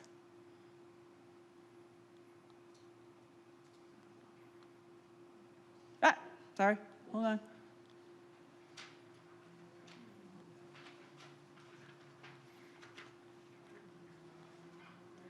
All right, here's a breakdown of where we are. And I wanted to kind of tear off of what Ellie said about good news. We've got a lot of work that we accomplished within these past 5 years. I moved here from Washington State and have been in New Mexico ever since and managed the aggregate area program when I first arrived. And here's the breakdown of where we are right now, and I'll talk about what we've completed in these past 5 years. So there are 21 aggregate areas that are broken down into 6 campaigns.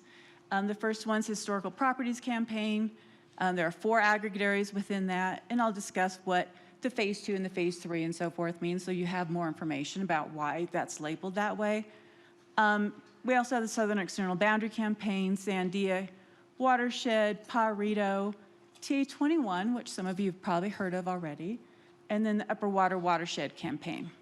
So how are these broken down? As you can see, some of them are Phase 2, some of them are initial. Our predecessors, before N3B got here, had incremental funding on aggregate area, and it wasn't always consistent. So they managed the funding and the work that they were able to get done in a phased approach.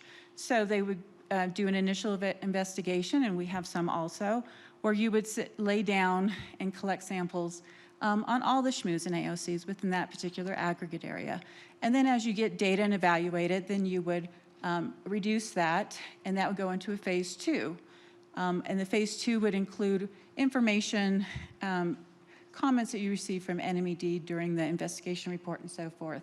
And I'll talk a little bit about how the corrective measures are implemented a little bit later. But just to go through what our success is right now, Historical Properties Campaign, we have 1 site left in Pueblo Canyon aggregate area to investigate. Upper Los Alamos Canyon aggregate area completed a Phase 2, and that investigation report has been approved by NNMCAB, and we are moving forward with certificates of completion for that. And then Middle Los Alamos Canyon, we completed that aggregate area. That IR was submitted to NNMCAB and the responses to comments and the final report was submitted to NNMCAB in April so that they could review, make sure that they concur with our revisions, and then issue a final approval. And after we receive that final approval, then we can move forward with certificates of completion. So that will complete that aggregate area. Moving on to Southern External Boundary Campaign, We've got people in the field on this one right now. Right now, I've got 7 field teams working on all of our aggregate area sites. We're going to be moving up to 2 more field teams within the next couple of weeks. And then come November, we will have 4 more field teams working in the field. We'll be initiating 2 more aggregate area events. So we've got a lot of work that we're working on concurrently. For, like I said, the Chickahua Canyon aggregate area is one of our southern external boundary campaigns. That has 60 SHMUs and AOCs in it just for a basis of what kind of volume we're looking at. And our aggregate areas range from firing sites, surface disposal areas. There's a whole, I always say it's a little bit of everything in there. Chickahoua's in its phase 3, and I'll talk about why we're in a phase 3 a little bit later. So we're going back out in this, to this site in November currently. South Ancho Canyon aggregate area and lower water Indio Canyon. As Caitlin mentioned, we received approval from NNMCAB on the lower water Indio Canyon investigation report, so we'll be proceeding with certificates of completion for that one. We also received a month back approval from NNMCAB on the South Ancho Canyon investigation report. So we're moving forward with completing work and getting NNMCAB approvals and finishing things out. North Ancho Canyon aggregate area, that was a phase 2, which means we came back for a second time there to further investigate some of the sites. We hadn't fully defined nature and extent and bound the location of excavations and so forth, so that's why we were in a phase 2. This had 6 SHMUs and AOCs and a plugging and abandonment effort. This investigation report was submitted to NNMCAB over the summer. So we're awaiting their review and comment on that. And then finally, Petrillo Fence Canyon aggregate area is in a phase 2. This has 9 SHMUs and AOCs. We're currently in the field on this one. Moving on to Sandia Canyon, we moved this toward the end of our investigations. It's prioritized toward the end because it's a phase 2 and we wanted to get other work done before that. There's not a ton of work left on these 4 aggregate areas. We would need to prepare and deliver to NNMCAB investigation work plan. So that would be in the process before we proceed with those field investigations. We also have Pajarito watershed. This is a big campaign. Starmer Pajarito is one of them. This is tied to our Nuke Watch settlement agreement. I don't know if you've heard of that. It also had Appendix B milestones attached to it. So we were falling behind on where we wanted to be in the schedule, so we ended up breaking this up and dividing it and deploying it to 2 subcontractors that are working simultaneously out in the field. So we're getting back on schedule with that site. And then 2 Mile Canyon aggregate area, this had 61 SHMUs and AOCs. They will be delivering an investigation report in June, which is one of our Appendix B milestones. This is also part of our Nuke Watch settlement agreement that we must complete investigation and initiate remediation by 10/1/2024. And finally, on the Pajarito campaign, we have, split. 3 Mile Canyon aggregate area is an IR. It only had 5 SHMUs and AOCs. We delivered that, as Caitlin and Brad mentioned, this summer. So that's awaiting NNMCAB review and comment. And then finally, Lower Pajarito in this campaign. We're accelerated this one. We had some sites in Starmer Pajarito we weren't able to access because there's a building on top of them. So landlord didn't want to get rid of the building. We're going to have to defer those sites until those buildings are D&D'd. So we had to accelerate some of the Lower Pajarito sites so that we can replace them in the Nuke Watch settlement agreement. So that's why Lower Pajarito is ahead of schedule now. That's an initial investigation. It has 32 SHMUs and AOCs. T21 is, right now, we're not moving forward with any field work on that effort. There's a lot we need to work out. One was the nuclear qualifications for that site. So that one we have ready to go when the qualifications and so forth are ready to go. This has 38 SHMUs and AOCs. And finally, Upper Water Watershed is our largest campaign. I always joked 5 years ago I left this one for last because I thought that by the time we got done with all these, we'd be really, really good. So this has about 270 plus SHMUs and AOCs total. And what we ended up doing with this one is reevaluating the initial work plan so that we can implement what we've learned over the years and expand the sampling campaign on it.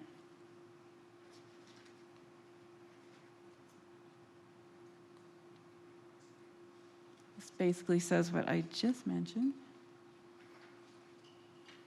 So here's our process for those of you who don't know. We start with,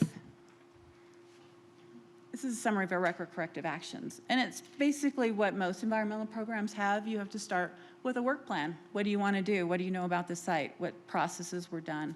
What contaminants of potential concern do we need to focus on and evaluate? Then we implement the facility investigation, which is we deploy our field teams.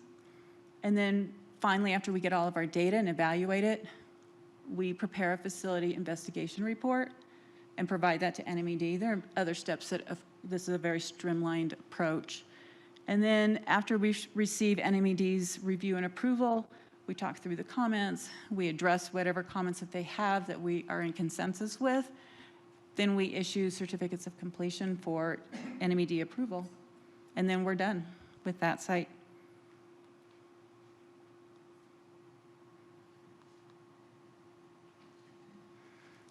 Here's a little more information about what's going on with this process.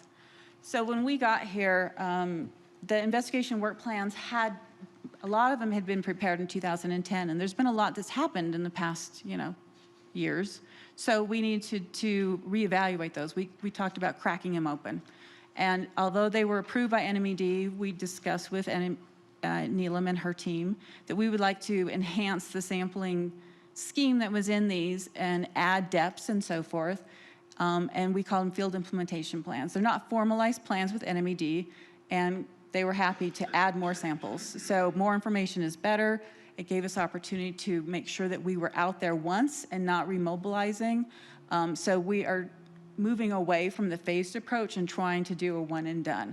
So this gives us the opportunity to really learn from what we have over the past 5 years. For example, we have firing sites. And some of those locations, it's basically they went out there and blew stuff up. So there's a lot of scatter, and so we had to expand some of our locations of our investigation and add more samples. So after the fundamental process, like I said, is to prepare a work plan, and we had to do that for 3 Mile and Patrio fence, but most others we have inherited from our predecessors. So after it's approved, we do a lot of preparedness to get out in the field. We have to evaluate basically if we have any floodplains, cultural resource sites, wetlands, biological resources, such as the Mexican spotted owl and so forth, and make sure we have an understanding of where these all are located. And what we end up doing is putting all this information on a giant map, and we hang it in our office, and it gives us the opportunity to be able to reprioritize if we have to. For example, if the Mexican spotted owl is shutting us down from March 1st through May, or if they're nesting pairs through August, then we can't work in that area. We have to move and work someplace else. So because of that, we're always having to bob and weave. So all of my PMs are really great multitaskers to be able to get this out and implement in the field. Like I said, we conduct each investigation. We evaluate the data after we get it back. And the data is, we determine nature and extent. So, and what that means is, do we have, what are we getting hits for in our soil? Is there PCBs? Do we have chromium? Anything like that? And that's what the nature and extent, the nature tells us. And the extent is basically, have we bound? Do we know where it all is? Do we know horizontally, and do we know vertically where this contamination is? And if we don't know, then we go back out and take more samples, step out, and so forth. And like I said, we remediate. Once we bound it, that's when we go out there and dig it up. The only time this is delayed in any way is if it's a TSCA site, and that TSCA is the Toxic Substance and Control Act. And so if we have PCBs that are 50 ppm or greater, then we have to submit a separate report to EPA Region 6 and tell them how we're going to clean up that site. So that's the only time that we might have a blip in our ability to really go out there immediately and remediate. And we have to get their approval before we can proceed. After we get all of our results, we've remediated. I think we've got the site cleaned up, ready to go, reported in our investigation report, and send it over to NMED. And before we do the submittal to NMED, we have monthly meetings with them. One of the things that I value is an open and transparent dialogue with our regulators. So we meet with them every month, and we tell them where we are in the process. Because it's not going to be a straight line. The data is driving our information. So sometimes we're digging a swimming pool to try and figure out that we've got all the remediation. But sometimes the site isn't as contaminated as we originally thought. So with those communications, then we deliver our investigation report to NMED, and then we have a pre-submission meeting per the consent order to let them know exactly what we're providing them. We go by slide on and show them essentially where the site is located, remind them what our COPCs are, and what we have done to prove that the site is now clean and we understand where all the contamination was. So then NMED gets it. They take time to review it. They respond and provide us comments. And then once we get their comments, we sit down with them and make sure we understand what they're asking. It's a clarification meeting just to make sure that we're not going off a different path than they had intended. So after we have an informal conversation of those comments, then we formally respond to them and send it back over. When NMED reviews our responses, then they will approve our IR if they agree that we've done everything that they're expecting us to do. And then we submit our request for certificates of completion. And these are COCs. This basically is a formalized way to say we've met everything. The site is clean. After we submit that, then NMED reviews them and sends their approval.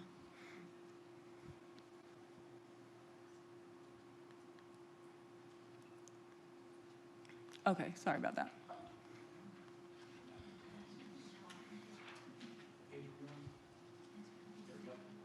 Thank you.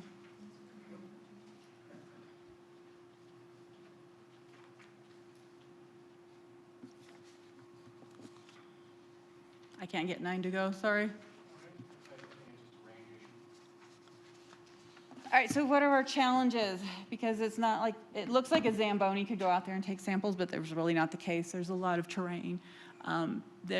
We have depleted uranium. We have to have our radiological control technicians out there pretty much all times, screening our sites and our samples before we ship them out, and making sure our workforce is protected. We have beryllium, and beryllium means we need to really make sure that we've done our due diligence and we have our field teams protected, which means we would put them in a PAPR, which is and Tyvek suits, which is really hot. But the PAPR is a breathing device so that they aren't contaminated. We really go above and beyond to make sure our field teams are protected, primarily because most of my team has been a sampler in their lives. So, and at that point, you always think, when I become in charge, I'm not going to do X, Y, and Z. So that's our mindset. We also have cultural sites, and these are National Park Service as well as State Historic Preservation Office approved sites. We're also finding that there's a lot of areas out there that are not designated as formal National Park Service or cultural resource sites, but they're candidates. So we have to constantly have people out there to take a look at a rusty door to see if it's of importance and so forth. We have endangered species. We have 3 that are out, and we're getting a 4th one apparently. It's a candidate species, but we have a Mexican spotted owl, which has defined limits where we can work. Like I said, it's March 1st through May. If there's nesting pair, then we can't be out at that site until August. We have the southwestern willows flycatcher, which is also a bird with the similar restrictions. Primarily, it's restricted by noise and vibration. need to make sure that they're protected while we're out there. So fundamentally, we usually cannot work within these time periods. And then we have the Hemis salamander. And on our giant maps that I told you about, we have these locations and habitats and then identified where these restricted schedules are so that we're very mindful before we go out there and if we have to reprioritize our field teams. And of course, if anybody's been around Los Alamos, we have a lot of lightning, so that impacts us significantly. And then finally, Lanel Mission. When Lanel, we are tenants at that site, so we are working around Lanel's site, and they got a lot of money. And they got a lot of money this year, so they're blowing a lot of stuff up. So when we are working adjacent to firing sites or things like that, it can impact our access, so then we have to reprioritize. Or sometimes we're working Fridays and the weekends to be offset from their schedule. And the only way we can really work well together is to communicate on a weekly basis in these locations.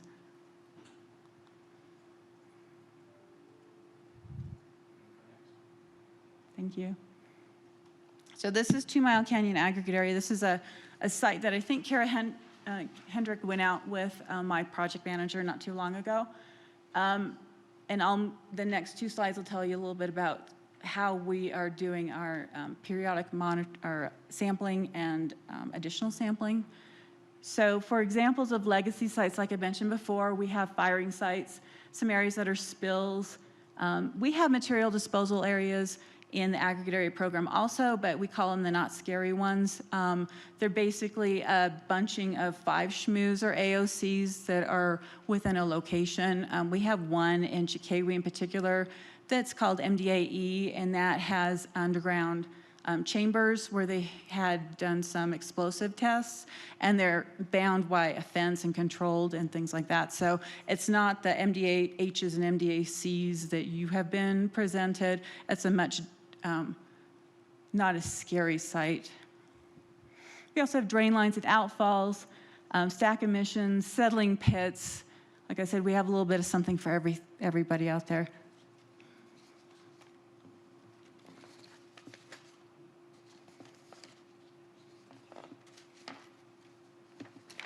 All right, so this is 2 Mile Canyon aggregate area. We went out there to tell you what this particular site is an example of what we do. So we went out, and the investigation work plan and our field implementation plan, because this was an older work plan, so we decided that we needed to reevaluate the sampling scheme and add depths and breadth to our sampling effort before we went out. So you'll see the dots on top that are adjacent to the X. And we went out and collected those samples. The data came back, and it was clean. So then the site with the big X had one that didn't come clean, and it was exceeding our soil screening levels. So we needed to better understand the depth and bound that location and find out what else was going on. So the X shows the additional step outs that we took to try and figure out where else this contamination could be. So we got that information back, and this was RDX and HMX, so both are explosives, were the contaminants of concern that we found in this area. The box below, as you can see, we took additional sampling. We still didn't really know where all of the contamination was. We hadn't bound the site, so we had to do additional sampling. And that's on the next page.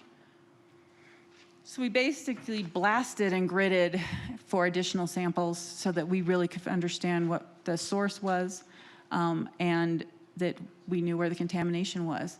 So all of the dots you can see in the red, the green ones were our initial sample locations, and our red dots are the additional sample locations, and we're awaiting data from those. And then after we have that, we can determine if we've defined our extent of contamination, if we've bound it, and then we'll go in there and remediate. But if we still think that if we still don't have the data to back the fact that we've bound that contamination, then we're going to be stepping out and taking additional samples.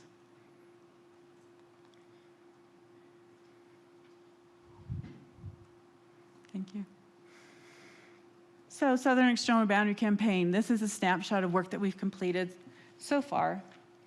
This campaign had 76 SHMUs and AOCs that comprised of 5 aggregate areas. And like I mentioned earlier, the IR for North Ancho was submitted this summer. Investigation for Petrillo fence has been initiated. We have 4 of those sites investigated. We have a total of 9, so we have 5 more to do. And then investigation for Chicawee Canyon aggregate area is resuming this fall. So we're in a phase 3 for Chicawee. And this was the first aggregate area that we had when N3B arrived 5 years ago. And that's when we determined that these investigation work plans, we should probably crack them open and reevaluate them and add additional sample depths and breadth to our sampling schemes. So that's when the field implementation plans came into play. And so that's what we're implementing, is a combination of the work plan, which we're required to do by the consent order, and the additional sampling that we proposed in our FIPS.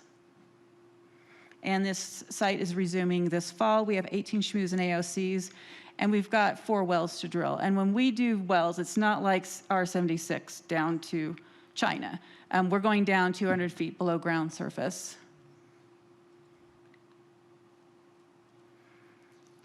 So another site that we have that we're working on right now is Pajarito Watershed Campaign. It has 177 SHMUs total and AOCs. Investigation at 2 Mile Canyon aggregate area is 81% complete. That had a total of about 2,500 samples we needed to take. So this team is ahead of schedule right now. We have an Appendix B milestone, like I mentioned, that's due in June, and we're on schedule for that. Investigation at Starmer Pajarito was behind, like I mentioned, and so we split that out into 2 separate subcontractor teams and deployed. Right now we have 2 field teams each for those subcontracted teams, and we're getting back on schedule for this site. It has 67 SHMUs and AOCs and about 3,500 samples that we need to collect. And this is a particularly tricky site because it's within a very restricted area within Lannel. So it looks like we have a whole carnival going out there when we do any sampling. We have to have escorts on site just because of the secure nature of the location. And then the investigation report for 3 Mile was submitted this past year. It was Appendix B milestone. And finally, like I mentioned earlier, Lower Pajarito is in the right now in work package development. This is going to be a direct award to one of our subcontractors. So we should be getting preparedness going and then out on the site probably late October, early November.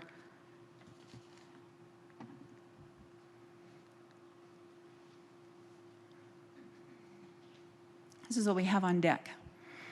So we started Starmer Pajarito Petrillo fence in FY23. We've got Lower Pajarito, Chicawee, and Canyon de Bay aggregate area, which is in TA15. And Canyon de Bay is one that we're also looking at for replacement sites for this Nukwatch settlement agreement. It has about 20 SHMUs and AOCs, and it's co-located to Petrillo fence. So it just makes sense to deploy teams if we need to, if there's access issues for some of our settlement agreement sites. We're always getting the next site up and ready to go. So here's a detailed look of Petrillo fence, so you can see a breakdown. So Petrillo fence, like I said, is 9 SHMUs and AOCs. It's about 562 samples, and this one we wrote the work plan. So this was provided to NMED a couple of years ago, and then they provided their approval, and that's what we're moving forward. So this does not have a field implementation plan.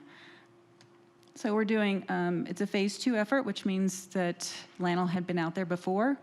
We're doing additional sampling to define nature and extent, and then complete our corrective actions that were identified in the investigation report, which included an excavation of soil and areas of elevated risk to construction workers and ecological receptors.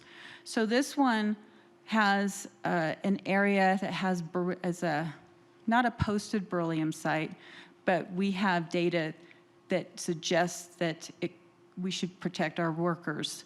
And so if it's 2 ppm, our protection methods to make sure that our workers have the PAPRs and the Tyvek suits and the gloves and the booties. Our fundamental concern is to make sure that our field crews are safe moving forward. So we're probably being overly conservative, but after we get the data back from this site, we can evaluate and determine that, yep, they can proceed without those PPE measures, or we want to continue with them.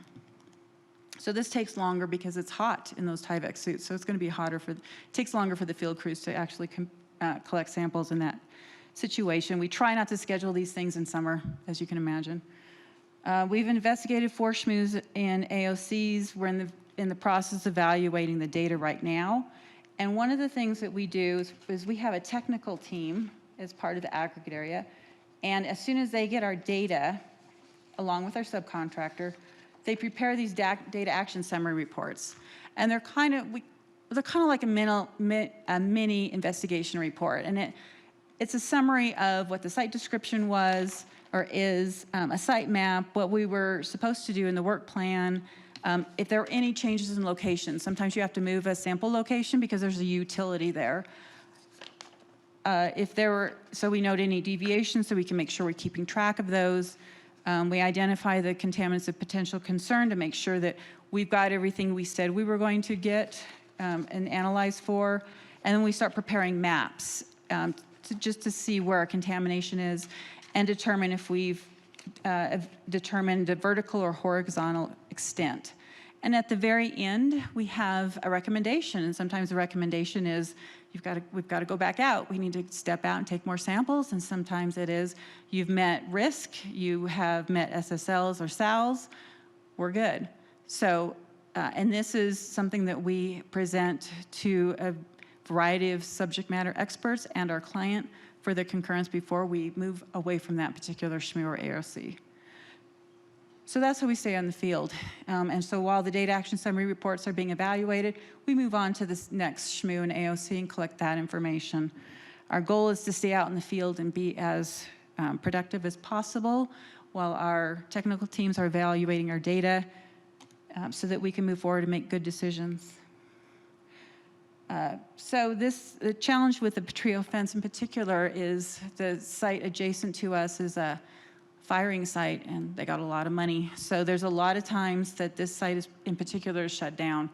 It also has been hit a lot by lightning. So this was an IR that was going to be a milestone for FY24 proposed milestone that we've asked and for the Appendix B target to be changed to 2025 IR. And we've had that dialogue. Like I said, we're very transparent with our customers and our regulator, and they understood, and we've been keeping records of the delays. As long as you keep your records and have your information and are truthful, things can happen. Pajarito watershed is our next one. Oh, sorry. So this is just a sample of the lower Pajarito Canyon aggregate area. This has 32 SHMUs and AOCs. This was an NNMCAB-approved investigation work plan that's been out for a number of years. So we did a field implementation plan on this one. So we're marrying the work plan that was approved by NNMCAB along with our additional sample depths and extent. So this has 2,507 samples that we intend to collect. The challenge with this one is the majority, probably 30 out of the 32 SHMUs and ARCs, are located in the Manhattan Project and Cold War era locations. So we have National Park Service sites that we have to work around and make sure that they're protected. So there's a lot of things that we have to consider when we're working in these locations. The fundamental parts of the lower Pajaritos, we have septic systems. So the intent on this aggregate area is to evaluate the tanks to make sure there's no damage because we're going to be filling with cement and closing in place. We also have 2 deep boreholes that we're drilling to about 200 feet below ground surface. This is to evaluate contaminant migration at 2 of the SHMUs in particular. And it says if sufficient purged water is found, MNED will provide guidance on installing monitoring wells. What we really will be doing is preparing a white paper, presenting that to NNMCAB with our recommendation. The schedule for this one is we'll be in the field in November. And we have progress reports. And I don't know if anybody's mentioned progress reports, but they are consent order milestones, and they are as they sound. What have you done in this past year on this particular aggregate area? So it's a way to document progress with NNMCAB and us. And then finally, the investigation report and risk assessment is due 9/30/2025. The other we always say when we're going out to work at these areas, you have to be able to work around puzzles because this one has a lot to it. We've got floodplain restrictions, the Mexican spotted owl, southwestern willow flycatcher. We have National Park Service sites. So you got to bob and weave and understand where your restrictions are and reprioritize as needed. So, and that's all I have. I do want to end with the number of samples we collected in the last 5 years. So we have collected almost 8,000 samples. Middle DP Road, I think someone from the county is here. Somebody brought up Middle DP Road. They collected about 1,500 samples over the past couple of years that they've been working that site. So there's a lot of sample collection and data that's been collected and evaluated over the past 5 years. We're making a lot of progress. Anybody have any questions?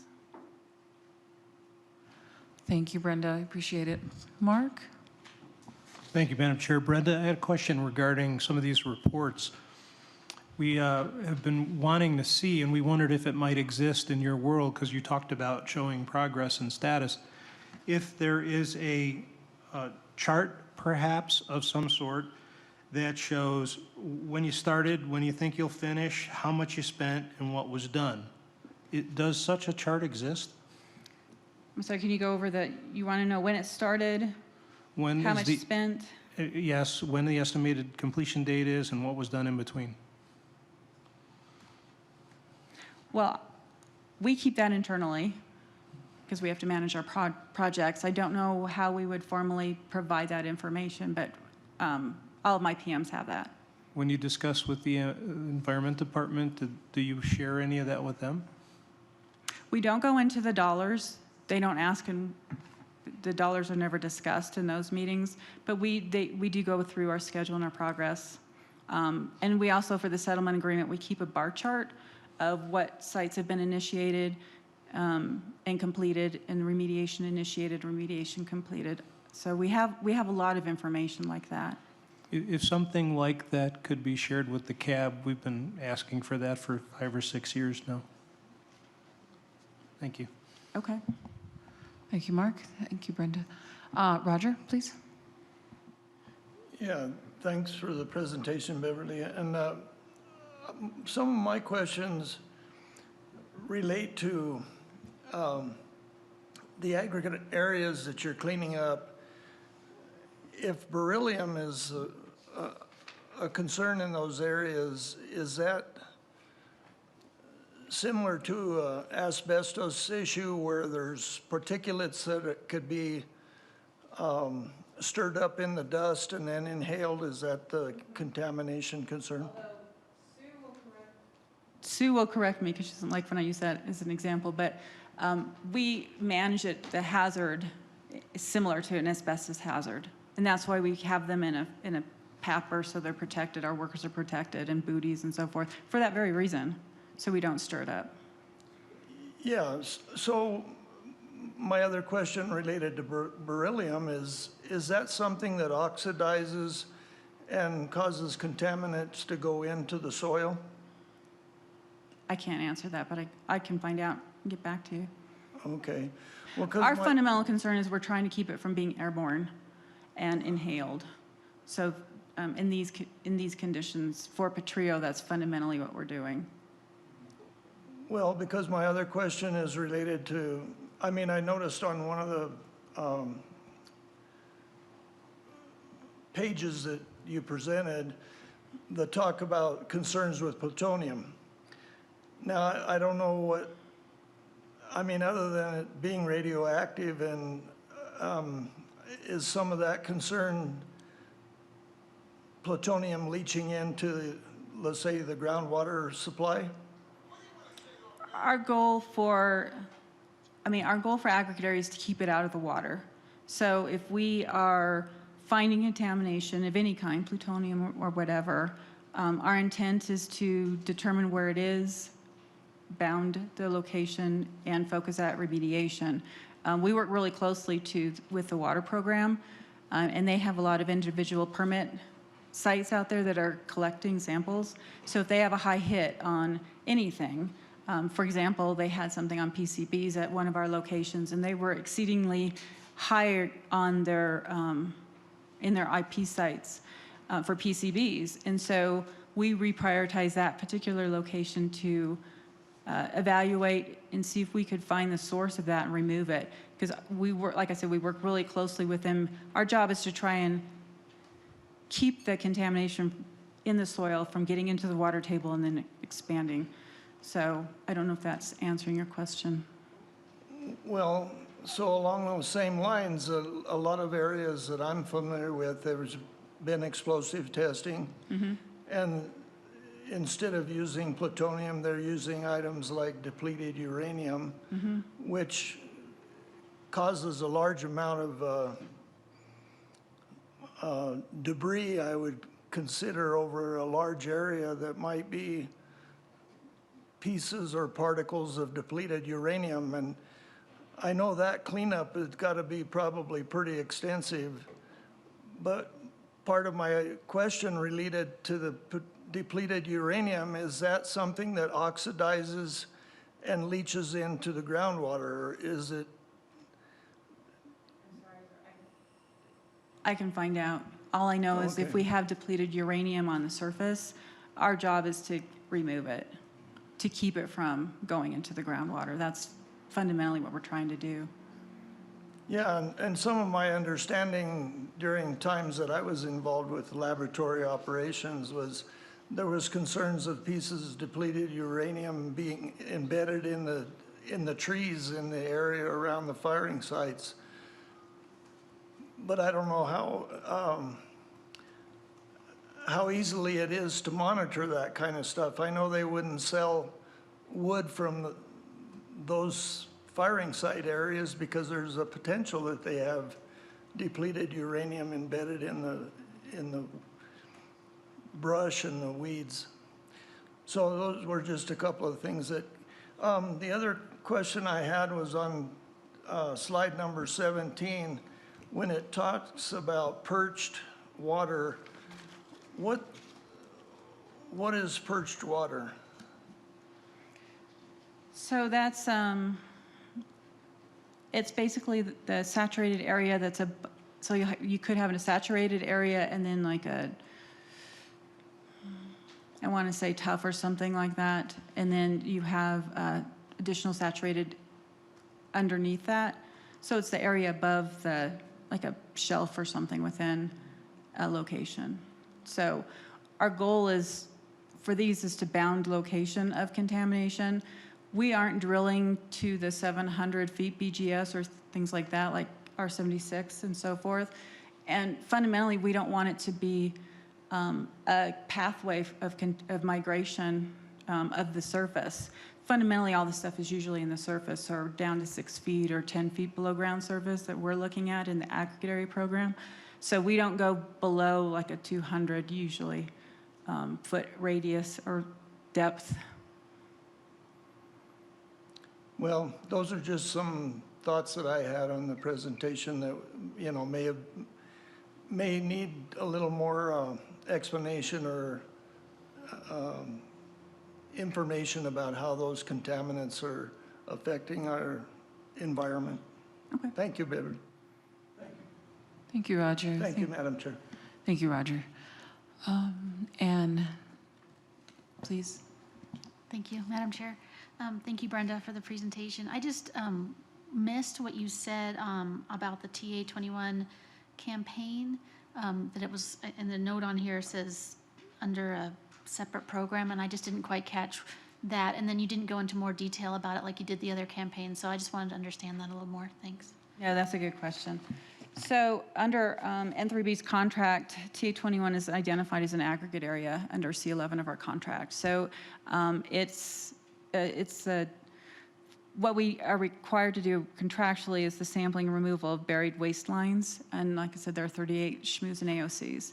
So we started doing work at TA21, those particular areas, repairing a roof at a building, which is building 257.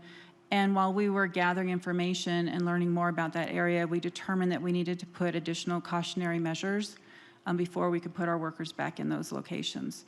And then concurrently, there was an evaluation done at CH True and the qualification standards for some of their employees that are the same qualifications that we would need in a nuclear facility at TA-21. So it was an opportunity for us to pause TA-21 while TA-54 evaluated the qualifications, got that together, and then we would model that before we proceeded with TA-21.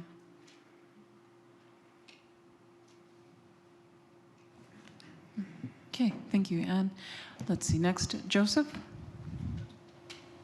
Madam Chair, Estimada Brenda, you know, your presentation just basically changed my perspective about what I hear out in the community. I live in La Cieneguilla, south of the city airport in Santa Fe, and Llanos, our next door neighbor. And when I hear the people talk and they say, well, you know, Los Alamos National Laboratory, they're trying to kill us. You know, the negative stuff, right? But your presentation gives me hope. And just when I see the title, our goal, clean up the environment and protect the land and the water, it's solid. I appreciate that. Muchas gracias. Thank you. Thank you, Joseph. Sterling. Hi, this is Sterling Grogan. Thank you for your presentation, Brenda. My question about TA-21 is you mentioned something about money. And I'm just wondering, in cases where your activities intersect with the core mission of the lab, of LANL, whose budget pays for your work? So there is clear lines of demarcation, and once we get into environmental management work, there's a service agreement that we have that is a formal contractual mechanism between NALA and EMLA. And so as soon as, when Middle Deep Road occurred, that was then a little flag, and we went through the contractual, and then we go through, we remediate, and then we turn the land back to the landlord. Mm-hmm. So it's an EMLA, DOE EM funded activity at that point, Mm-hmm. and then we turn it back, and then that scope goes back into their contract. Thank you. Thank you. Just to add a little bit to that on a relationship with LANL, they are, like I said, they're doing a lot of work out at their sites. And some of it is including demolition and decommissioning of their facilities. And so we work with them if they need to D&D a site and it's adjacent to one of our SHMUs or AOCs. We reprioritize and accelerate that particular location for evaluation so that we can get in and out before they do anything further in that area. So we're trying to make sure that the money that the government has is used wisely among both teams. Great, thank you for those explanations. Patricio, the way your placard is turned, it looks invisible to me. My apologies if I missed you. Please. Thank you, Madam Chair. I just got a quick comment. I did hear you mentioned a lot of the protective species, such as the salamander and the Mexican spotted owl and so forth. I was just curious, did you guys include the New Mexico jumping meadow mouse on that list? They've been part of the endangered species there in Jemez since 2014. And just curious if that was on there, and if it isn't, why not? It's not in the ones we've investigated so far. It could be in others. Before we go out, we have an evaluation of endangered species, candidate species, threatened, and so forth.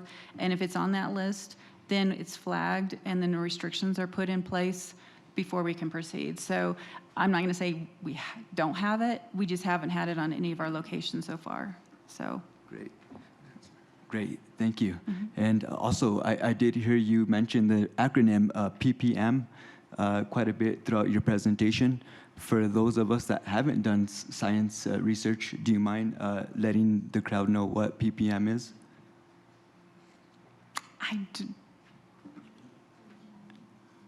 Did you mean, that'd be the parts per million on your yes. samples that you're collecting? You're right. And I'm sorry.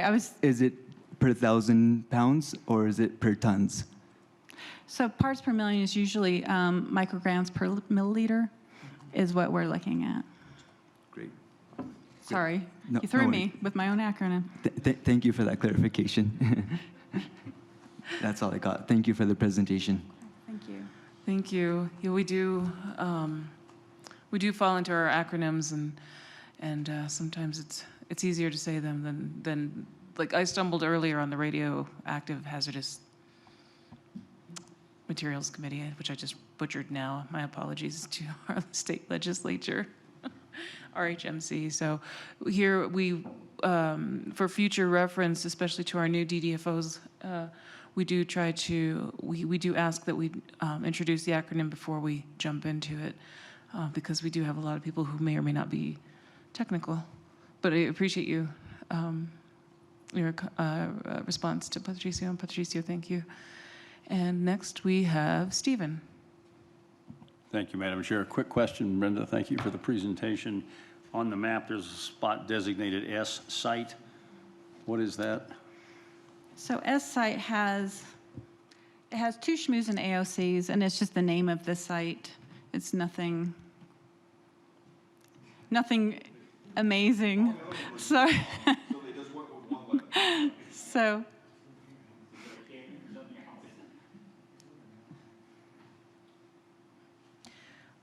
So I did have a comment. This is just for public consumption comment. So looking at the map, the snapshot of recent work, let's say, for example, slide 13, the entire area that's been outlined has been outlined in red. And you did mention that some of those areas you require escort because they're sensitive areas. Now, when working at Los Alamos on the triad side, anything that's behind red, that's circled in red, denotes that it's a secured site and it's not accessible. So if that entire area is not behind what they call behind the fence, I would just suggest that you use a different color. that's a good, yes, thank you. Are there any other comments or questions for Brenda? Thank you. Okay, yes, please, round of applause. Thank you, Brenda.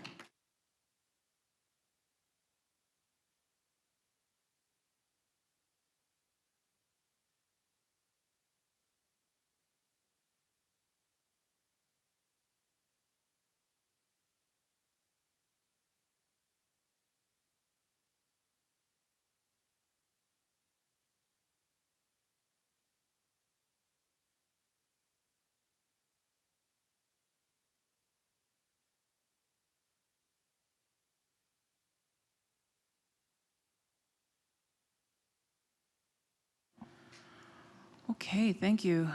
So let's see. We are way ahead of schedule, and so we're thinking that we will jump toward to public comment. We do have Scott Kovac signed up for public comment. Scott, I know this is early, and you were scheduled for a different time, but would you like to go ahead with public comment if you're available now?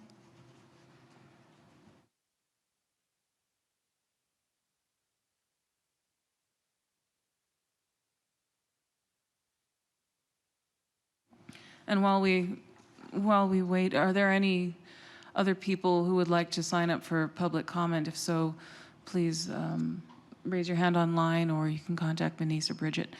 Scott, thank you for being here. Go ahead. And we can't hear you. Sorry.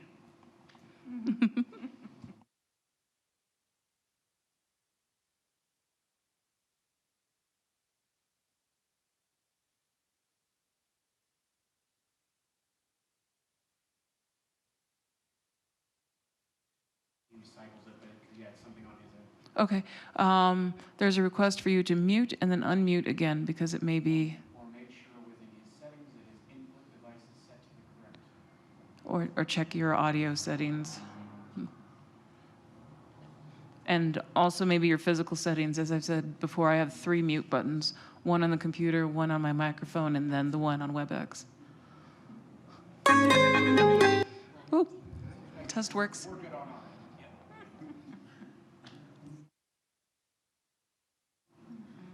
No.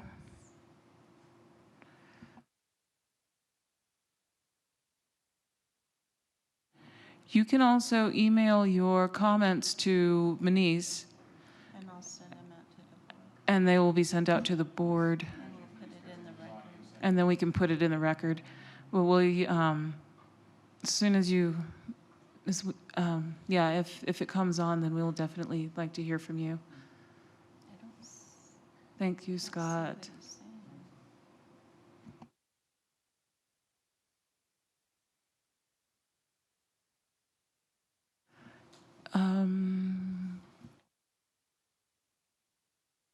If Scott, if the chat is open for you, maybe you could type in your comments there. Sorry.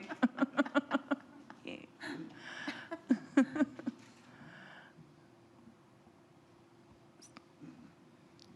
the meantime, ask if anyone else. Okay. In the meantime, He'll send his, is there anyone else who would like to make public comment, whether online or in the room? and then Bridget keeps it on. No public in the room. Keeps it as well. Yeah, Scott could also call in if you'd like to. Sorry, Scott. Just tell him to email me, Yes, please email Manise, and I'll get it in the record. and then Manise will enter your comments into the record.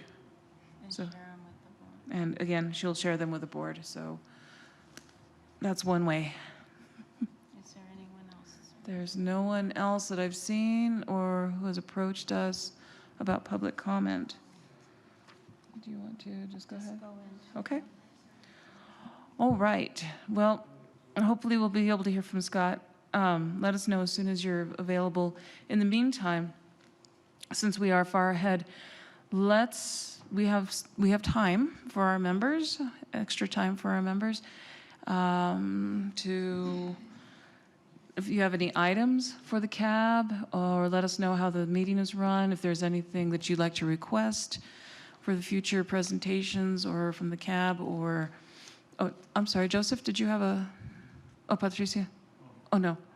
Okay. All right. Okay, so let's start with, did you have something, Joseph? Oh, please go ahead. Madam Chair, members of the committee, what I've seen today between the conversation with the state EID or environmental improvement department, whatever they call themselves, by all respects, and LANO, I saw collaboration. So what my concern is, I don't know if this could be an item for us to deal with, the CAB, but when it comes to the releasing of information that's coming out from the CAB, or LANO's giving us these excellent presentations, educating us, good research material. I'm into the citation stuff. I'm not into the attachment stuff. I'm into the citation, give me your source, and I'll research that source and that citation to make sure that it's solid, it's accurate. What surprises me is that when you have the public that's out there looking at the primary source, which is the media, the social media network, and the information that's coming out of the media, for example, the local newspapers, the TV, the television media, KOB, whatever. That information is what the public is looking at, and I really believe that when it comes to the media doing their stuff, it's caused more division, more separation between the community and LANO, and the state agency, the EID, whatever they want to call themselves, well, by all respects. When it comes to the PIO, the press or the public information officer, of each agency, or whether it's state municipality, or whether it's federal, et cetera, tribal as well. In this particular scenario, the PIOs ain't talking to each other. Well, I'm not gonna blame Llano for it, because I've seen what Llano PIO has done. Outstanding. Straight up. La mera meta. Telling you the way it is, this is what it is. But when it comes to the state level, I haven't seen that collaboration and that same kind of information that's supposed to help the citizens out there understand the topic, what's going on with Llano. So what do we do with that? I have a solution. I don't know if we can do this as a CAB, as a board, or working with Llano or with the state, EID, whatever. But the PIOs, there's PIOs up the Yang. Oh, sorry. Well, there's PIOs. PIOs with, let me think of a PIO. Oh, what about the PIO that represents the state engineer's office on water issues? The PIOs for DOD, the PIOs for the website, for DOE, the PIOs from the tribal municipalities, federal, local, et cetera, et cetera. I don't even think that the RHMC, the Radioactive Hazardous Material Committee, the interim committee of the state legislature, have a PIO. I think that they're standalone. I think the chairman, if it's Senator Jeff Steinborn, he might be the PIO for that committee. But wouldn't that be nice if we can hold some type of a PIO training session of what the CAB is all about with Llano? Something really simple. What's up? What's going on with Llano? What's going on with the CAB? Well, guess what? This is what's going on. Get everybody involved in that. But to me, what I've seen so far is more confusion and division that is caused by the media, because they're the ones who's giving them the information in the first place. If they're not coming to Llano and they're not talking to our Llano PIO, who has the info. Look at the presentations that we've gone today. That's solid. That's to the bone, man. If you want to talk to somebody in the neighborhood, it's good stuff. So that's where my concern is that we need a little more talk to each other, collaborate with each other. And the PIOs they're la boca. They're the ones that are sending out the message. And if they're not sending out the message and they're not talking to each other, again, I'm not blaming Llano. I'm giving Llano all the kudos. I'm throwing the monkey on the state, et cetera, to get together and talk to each other and do something that will benefit the public as a whole and relationship-wise. Muchas gracias. Thank you. Thank you, Joseph. Okay. So, Stephen, you have a question before we go into the member items? No, it'll wait. Okay. It's a member item. Okay. Thank you, Stephen. Well, we're going to start with Roger. And I wanted to say, and I don't want to embarrass you, but we've talked about it. Roger has an announcement. And as you know, this is our community right here, our friends and family and extended community. Roger's Garlic won first place at the Rio Arriba County Fair, and then he submitted that. He submitted that to the New Mexico State Fair. So Roger, would you like to do the honors? Thank you, Madam Chair. Yeah, I submitted an example of my garlic to the state fair just because if I got first place in the county, I was wondering how I would do in the state, and more of just curiosity than anything else. I would say that it may be easy to win first place if the competition is light. But I would also say that I think my being involved in the county fair and the state fair, it's kind of my first rodeo, if you will. But I think it's pretty interesting if you participate in your community. It can be items that you grow in your garden, or it can be arts and crafts issues, things that that you are knowledgeable in and feel comfortable submitting an event, a paper, different types of things. It's kind of exciting to get involved in your county, and then maybe even take that up to state level and see how you do. But anyway, it was an interesting experience. Like I said, being involved in the county was one thing, and then I thought, well, just out of curiosity, we'll see what it looks like in the state. And I guess it looked pretty good, because it was the only probably submission of garlic. But yeah, thank you for mentioning that, Elena. Thank you, Roger. So yes, Roger won first place at the county fair and first place at the New Mexico State Fair. Let's applaud Roger.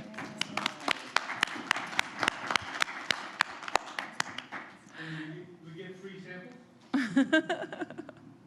Well, that's the thing. One of the things is I haven't been in the process of growing garlic to sell. So frequently I grow about as much as I can use, and there's always family members that are always excited about having a little bit to go with their chili. But I would submit that at some point, if a person's interested in growing garlic, I would be happy to try and provide a little bit of stock.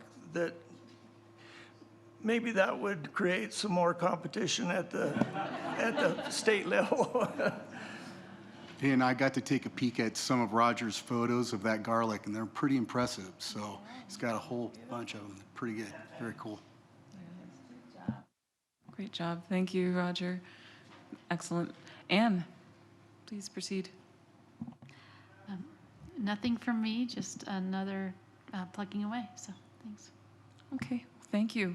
We're glad you're here. Mark? Thank you, Madam Chair. I do have a couple of comments. One is I want to make sure that we go on record as asking to share the September 7th, 2023 New Mexico Environment Department comments on MDAC. I was able to find them online, but you have to kind of meander through their webpage to find that it's not a direct link. So that would be helpful, I think, for folks to find it. And the reason why that's important is because I think, as echoed by a couple of CAB members, that the CAB should make this recommendation a agenda item for the next meeting, so that we can revisit it after we look at the comments from NMED, and then vote on whether or not we still agree with what we recommended without the NMED comments as before.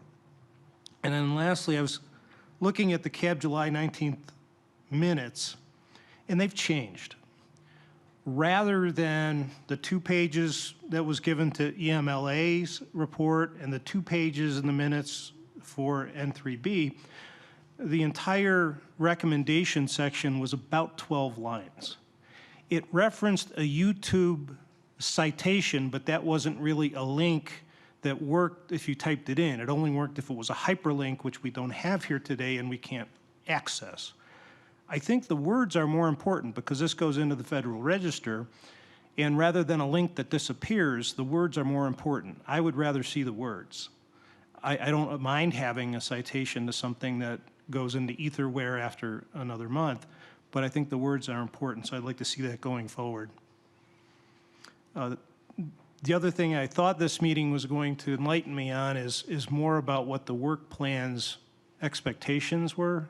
We only have a couple weeks to do it, so we're going to do what we do, but I haven't really gotten clear guidance today, and maybe other CAB members want to comment. That's all I have. Thanks. Thank you, Mark. And just quickly, are you referring to a recommendation on MDAC or MDAH? It turns out that I believe H was in the recommendation section. C was what was referenced by the Environment Department, And I think A was in there too at some point, and maybe it was just in an updated report. But clarification on those things would be helpful, and the recommendation, I believe, was on C. No, the recommendation we submitted was on NMDAH. H. So Yes. H is the one which would involve a revisit, in my opinion, for a review of the Environment Department comments, followed by a vote of the CAB. Thanks. Thank you. And for members who missed that meeting, NMED was there, and their comments during that meeting were captured and included in the recommendation. So, thank you, Mark. Okay, Melissa? Oh, yes, Melissa. Nothing from me, other than it's great being here in person and seeing everybody in person. Thank you. It is wonderful to see you, too. Thanks. Thank you for being here. Stephen? Couple of things. Is it possible, when the minutes come out 4 hours before the meeting, it isn't very helpful? Is there some way that we can get those a couple of weeks in advance so we have a chance to review them before the meetings and we approve them? That would be most helpful.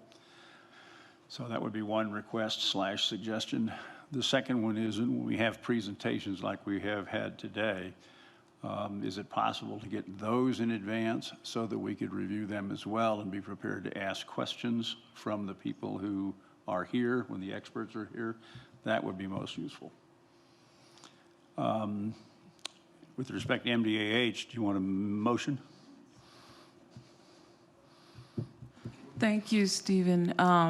So this goes up to headquarters and what headquarters clears, and sometimes headquarters doesn't clear the packet, the meetings, or the presentations especially. They have to run through headquarters to see if the presentations are fit for public, not fit, but. Headquarters being who exactly? EM1? Or I'll let Denise address that. The presentations go through the communications office and headquarters, DOE headquarters. Washington? In Washington, yes. Oy vey. So, and then they go through the Office of Management and Budget as well. So I normally get, yes, this presentation I got yesterday evening. 2 minutes before you put it in the, yes, before you sent it to us. Right. So that's the reality of what we deal with. We would love to send it to you earlier. Well, then can we push it back a meeting? So that instead of approving the meetings, the minutes of the prior meeting and this meeting, we do it next month so that we have a chance to review it. I'm sorry, I didn't understand. Instead of approving the minutes of the immediately preceding meeting, hold that till the following meeting so that you would have a period of time. So we'd be having a meeting today which did not approve last meeting's minutes, would have been approving the minutes of the month before. You'd skip them A all. gap. Instead of the next meeting, they would be shown, they'd be submitted ahead to a different meeting. So like instead of August and September, we'd have August minutes in October. Because by then it would be clear. I mean, otherwise, there's no sense in asking us. You just might as well have Washington stamp it. Washington doesn't review the minutes. Is that what you're talking about? Then what's the holdup? The presentations is what you were asking about. Is that what you were So the asking? N3B part, that's the one they're reviewing? Yes, sir. Okay, so then there's no reason why the minutes couldn't come out sooner? We will do our best to get them out sooner. There are, there's some issues. Is there something we can do to help that process? No, we just need more help. So, Gotcha. Budget issue. What's that? Budget and personnel. There's always some items that we deal with in between meetings, personal items maybe. So if you would take that into consideration. Is the level of support you're getting, Manish, covered by the S&K contract? We work for S&K, yes. Okay. Yeah, and I misspoke earlier about the minutes being approved by headquarters. They are the presentations, and all the work that Denise and Bridget do in between the meetings this is something that we have brought up before. It would be nice if they had more I'm not support criticizing, resources. I'm only asking for, can we do something that improves the situation? I understand what they're dealing with. Right, just sending out a formal explanation for the record.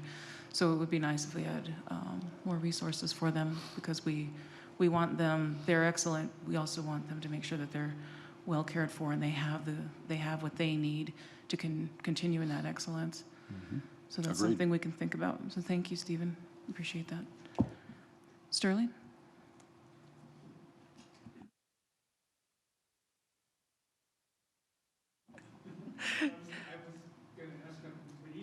Okay. Yeah, it happens a lot. He read your mind. Great. Thank you. Marty? Thank you, Madam Chair. Just a comment about the Risk Management and Evaluation Committee. I'm a member of that. I think our committee would be very excited to review the NMED statement on MDAC when we're reviewing MDAC. But MDAC is not MDAH. And attending TWIG meetings over the last 6 months and hearing all of the information about MDAH led to our report that we formulated about it. And I don't see what discussing MDAC would have to do with that, since we know nothing, the Risk Management Committee knows nothing about MDAC at this point to make an intelligent comment about what NMED has said about it. I'm not sure why we should review our vote based on that. If you could explain, perhaps I'm missing something. Mark, go ahead. Thank you, Madam Chair. Marty, that's a good comment, and I think some of what the Environment Department says is applicable, but you're right, it's not a direct correlation. And a better recommendation for the CAB might be to wait until NMED has comments on on H rather than C. And then we can correlate those two and get exact information, which is a better decision-making process in my mind as well. Thank you for that clarification. Okay, thank you. We'll get back to you, Stephen. We're just gonna continue. Okay, Joseph, did you have other items for the CAB, please? Madam Chair, the only thing I have to say is Manice and Bridget have outstanding. The work that they've done, a matter of fact, what I really enjoy is when I got a busy schedule. Believe me, I got a busy schedule. And it's so nice to get reminded, or if there's an email that's coming from either both of these beautiful souls about something that's going on in Atlanta, the newsletters, or et cetera, it really gives me an opportunity to chime in on the article or on the email, but it keeps me on top of things, and I don't get lost in between what I'm doing in the real world out there. But I appreciate their work, and just to acknowledge that what they're doing, and just take it from there. Muchas gracias. Thank you so much. Thank you, Joseph. I've only been working with them for a couple weeks now, and they are just phenomenal too. But thank you for your comment. Thank you. Patricio. I did just want to say thank you for Keith, our co-DDFOs, for attending today and welcome on board. And I'm definitely looking forward to our collaboration between our co-chairs for our subcommittees. And also looking forward to some of the recommendations coming up that we can help push forward. Speaking of recommendations, I did get an email from Lanol, I believe it was yesterday. It's regarding a copper water quality criteria and over at the Pajarito Plateau. That's actually going to be coming up on September 25th. And public comment is going to be running through November 9th. So again, this is going to be a presentation for from Los Alamos, Lanol, on the water quality criteria that is being developed in accordance with the U.S. Environmental Protection Agency and our new Surface Water Quality Act. as you may know, our Water Quality Act was passed, and those restrictions are less stringent. And so I'm glad they're going to be looking at those. Yeah, excellent.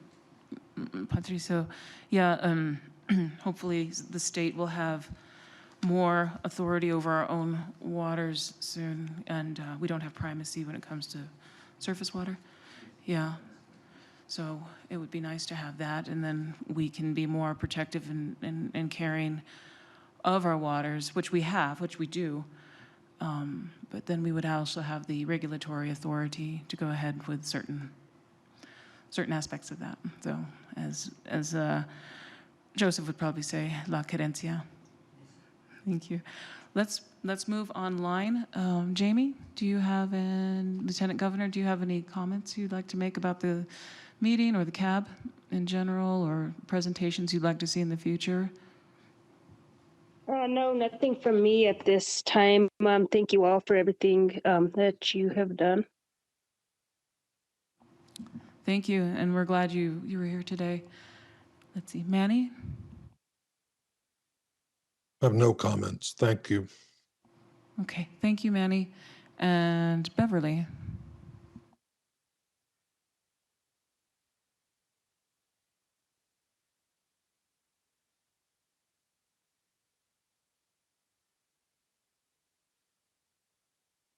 Okay. So, okay. I don't think that Beverly is online, and I don't know that we have any other CAB members online. Oh, Miguel. Is Miguel there? Yes, I don't actually have any comments at this point. Thank you, everybody, for the presentations. Lots of information. Thank you.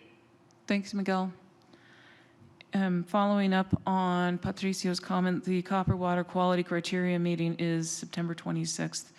You may also subscribe to the outreach list from LANL and also the EPRR, which gives us information on what has been uploaded as far as technical reports and other business from N3B and EMLA.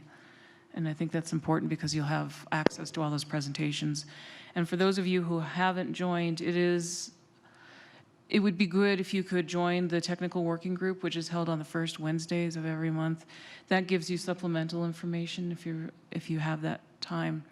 And it takes a deeper dive. It's a technical dive, but I think it's still important, and it's been beneficial to, especially the Risk Evaluation and Management Subcommittee. So it's 4:15 if you want to do a last call Okay. for public comment. Okay, thank you. All right, so we are right on time at 4:15 for public comment if Scott is still available or anyone else would like to make public comment. And you can leave early. You can adjourn early. Oh, yes.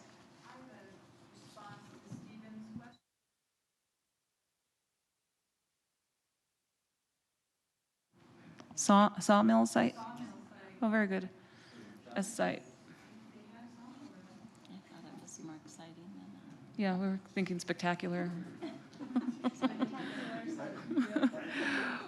Okay. Did we have any last comments or anything? We can adjourn early this evening. Roger. Uh-oh, here we go. Roger, go ahead. Yeah, thank you, Madam Chair. And I just had something to share with a comment about sawmill site. As far as I know, S-Site is involved with explosive testing and dynamic work that happens all over, like Las Vegas and all over the lab. So sawmill isn't a very good representation of what, in my opinion, what S-Site is really about. They don't use a sawmill at S-Site any longer. Melissa, would you like to, as a person? There was an old sawmill site there back in the 1940s, 50s, so that's what it's named after. Exactly. And you are at S-Site, aren't you? Yes. Yeah. Not in the sawmill. Okay. Sterling, oh, you, okay. Joseph. Well, the S site, I used to work there as security, and that was where all the venado hanged out. That's where all the deer hanged out. It's all good. Thank you. The deer. I've been chased by the Lanel deer before. They are dangerous. Do not approach. Don't even look at them. Okay. So, thank you all. I think this has been a good meeting. We've had a lot of good discussion, and I thank you all for your participation. Oh, my apologies. Kara, do you have something else you'd like to add as our co-DDFO? Good. Could you please unmute your, we're muted right now. There we go. We got Sorry, I put my hand down and I thought I unmuted myself. Sorry for that. Hey, again, thank you for the opportunity to be here today. Before we adjourn, I just wanted to make a small distinction for our communications. You know, there are two DOEs at the Los Alamos site. There is environmental management, which is who we are. And then there is the lab side, that is often called NNSA for the National Nuclear Security Administration, or / Triad is the contractor that runs the lab for DOE on that side. And so I think it may help our communications in the meetings if we specify who we're talking about instead of just referring to Los Alamos, because there are two entities up here. If we say EMLA and N3B, so that we know we're talking about the cleanup side, or if we're talking about the lab side, if we preface it with NNSA or Triad, I think it would help us to just make sure that the public that's on the line and in meeting minutes for when those are read in the future, that we all know who the intended point of contact was. So that is all, and thank you. It's been a very good meeting today. Thank you, Kara. And yeah, that is a very important comment that you've made, because we need to continue to make that distinction. And when I open the meetings, I try to make somewhat of a distinction by saying we deal with the legacy waste. So yes, EMLA, DOE, Office of Environmental Management, Los Alamos, deals only with the legacy waste, and they are not LANL. They are tenants of LANL. And Los Alamos National Laboratory, that is run, the business office is run by Triad, and they are also Department of Energy. So yes, there are two, you're correct, there are two LANLs. There's legacy, and then there's, we'll call it modern LANL. So yeah, very important. Thank you for that. Is there, should I? Okay. Keith, Brad, would you, nothing? Okay. That was easy. All right, well, thank you all again. And Keith, if you'll do the honors and gavel us out. Wash out, here we go. It's been really nice meeting all of you. Obviously, EMLA appreciates your time and your participation in this, and I'm going to call the meeting adjourned. Thank you. There you go. Good job. Get to swing the bat one time today. Swing it good. Stand up. Good job. Oh, thank you. Very nice to meet you. Nice to see you again. You too, thank you.